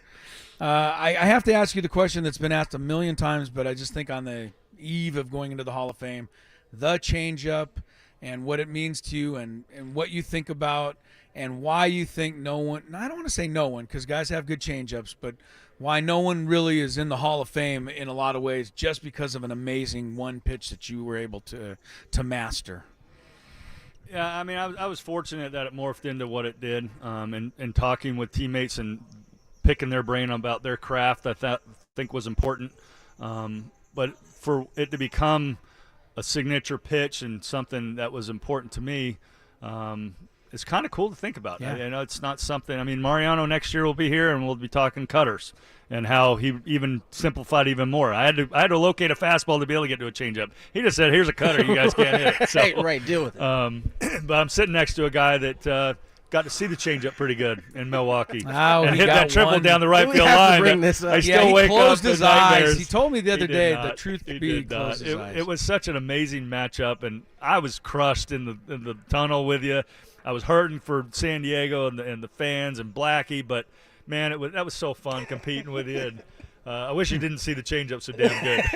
It did work that day. It actually hurt him that I had been around him so much at that point, and I was paying attention. I think at the end of the day, if I remember it correctly, you had thrown like 8 straight changeups. You struck out Lance Nick, too many times. and I had swung through 2 of them into my at bat. It was just a matter of, okay, he's gonna throw it. Can't get off the fastball. Just make sure you keep your hands back long enough. And fortunately, good self-talk right there. I wonder where he learned that from. Right. All right. Well, we saw where your plaque's going in the Hall of Fame, so it's less than 48 hours away. Congratulations again. Thank you. Thanks for the trip to Cooperstown. I will always personally be grateful for you allowing us to come out and be part of this with you. This is only my second time being here. Obviously, my dad's was my first, and I always told myself when Trevor got in, that'll be the next time I'm going. Congratulations, Trev. Thanks, boys. I appreciate it. Thanks Thank so you much. very, very much. Awesome time 6 years ago when Tony and I got to sit down with the legendary Trevor Hoffman there just a few hours before he was inducted into the Baseball Hall of Fame. And still owe him huge thanks for that because I haven't been back to Cooperstown, Ohio for a while, Frank. I'm just kidding. I know I said it wrong that time. Cooperstown, New York. Have you been there? Once. Cooperstown? You did get to once go there. when I was a kid, yeah. Yeah. It's not really close to anything. That's the only thing I remember. No, it's in the middle of nowhere. They just figured it out, and they put it in the middle of absolute nowhere. That's the one issue with going to the Baseball Hall of Fame. You have to really want to go. You're not just going to get it on a whim. No, you if know, I go, remember- well, you know, we were in the neighborhood, so we thought we'd stop by. No, you have to pretty much want to go there. If I remember right, it's like a winding mountain road, and then all of a sudden there's a town. A And it's little like, tiny oh, town. There it Yeah. is. And one street, and you know, honestly, the building itself, as legendary as it all is, doesn't really, you know, jump out at No, you. it does. You know, it's kind of normal. I felt the same when I went to the Pro Football Hall of Fame in Canton. That I did go to on a road trip with the hockey team. We were in Toledo, and it was, I think, an hour and a half away. So we had an off day, and I felt like that was worth making that drive. But I remember it being just off the exit. Like, you exited off the freeway and almost ran right into the building. It was like they built it right on a freeway, the Football Hall of Fame. In Canton, that is in Ohio. All right, I got a question about Trevor Hoffman. Uh-oh. That I thought I'd throw at you. Mm-hmm. If I were to ask you, which team, because we just had the Major League Baseball draft, which team drafted Trevor Hoffman? Anybody? I think I would have missed this. He mentioned it. I think he said the Marlins, no? He was with the Marlins first, but that's not who drafted him, believe it or not. Yeah, I don't know if a lot of people will know this or remember this. He was an 11th round draft pick in 1989 out of the University of Arizona. Right? I believe he played a bunch of shortstop. Drafted originally by the Cincinnati Reds. Oh, there you go. There you go. A little Trevor Hoffman trivia for you. Speaking of which, and speaking of the draft, and Sam Levitt said a future Lake Elsinore Storm great, just to take a dig at me. Earlier today, the Padres signed a free agent who didn't get drafted. Okay. Outfielder Alex McCoy, and the only reason why I bring this up, out of Hofstra University. Oh, you're Out of Hofstra oh my University goodness, baseball. Frank. Hofstra gets some love. This guy's going to go on. He's going to be the next guy into the Hall of Fame as Sam for the said, Padres. As Sam said, future Lake Elsinore Storm. No, great. he's going to go. He's going to nestle up right next to Trevor in Cooperstown. Well, What's his name again? Alex McCoy. From Hofstra. Pride of Frank Long is the Island. world's biggest Hofstra guy. That you know of. Well, you've got to be, even that I know of or otherwise. I mean, last year we're sitting in here during the college basketball season. Tony and I are doing it. Frank's filling in for Scraby. Yes. And somehow there was a Hofstra college Was the start basketball of the game on season. against. Who are they playing? Oh my I think it was goodness, the Frank! start You of the made us watch conference. this game. Oh, I didn't. Oh, no, it wasn't a chore come the end of it. By the end of the show, you guys were fully invested in watching this game. And Hofstra blew it in overtime after you guys had left. Yeah, we were so invested that we left in overtime. Oh, no, That's you how stayed invested. And watched, you stayed and watched the final 4 minutes after We the show did? went off the air Oh, and my then left for God. overtime. The Hofstra Pride. All right, Lions. the pride of Lions. the Pride. They're not the Pride? No, it's the Pride, but the Pride of Lions. That's where the gotcha. pride comes from. Well, the pride of the Pride is Mr. Frank Marchese. Thanks again for filling in today, Frank. Not a problem. We'll see if who's in tomorrow. Join us at 2 o'clock to find out. Hopefully we'll have the return of Scraby. But don't forget, Roundtable, Padres, commercial-free hour tomorrow morning at 10. Catch up with all of you then. For Tony Gwynn Jr. and Mr. Scraby and Frank Crisello, good night.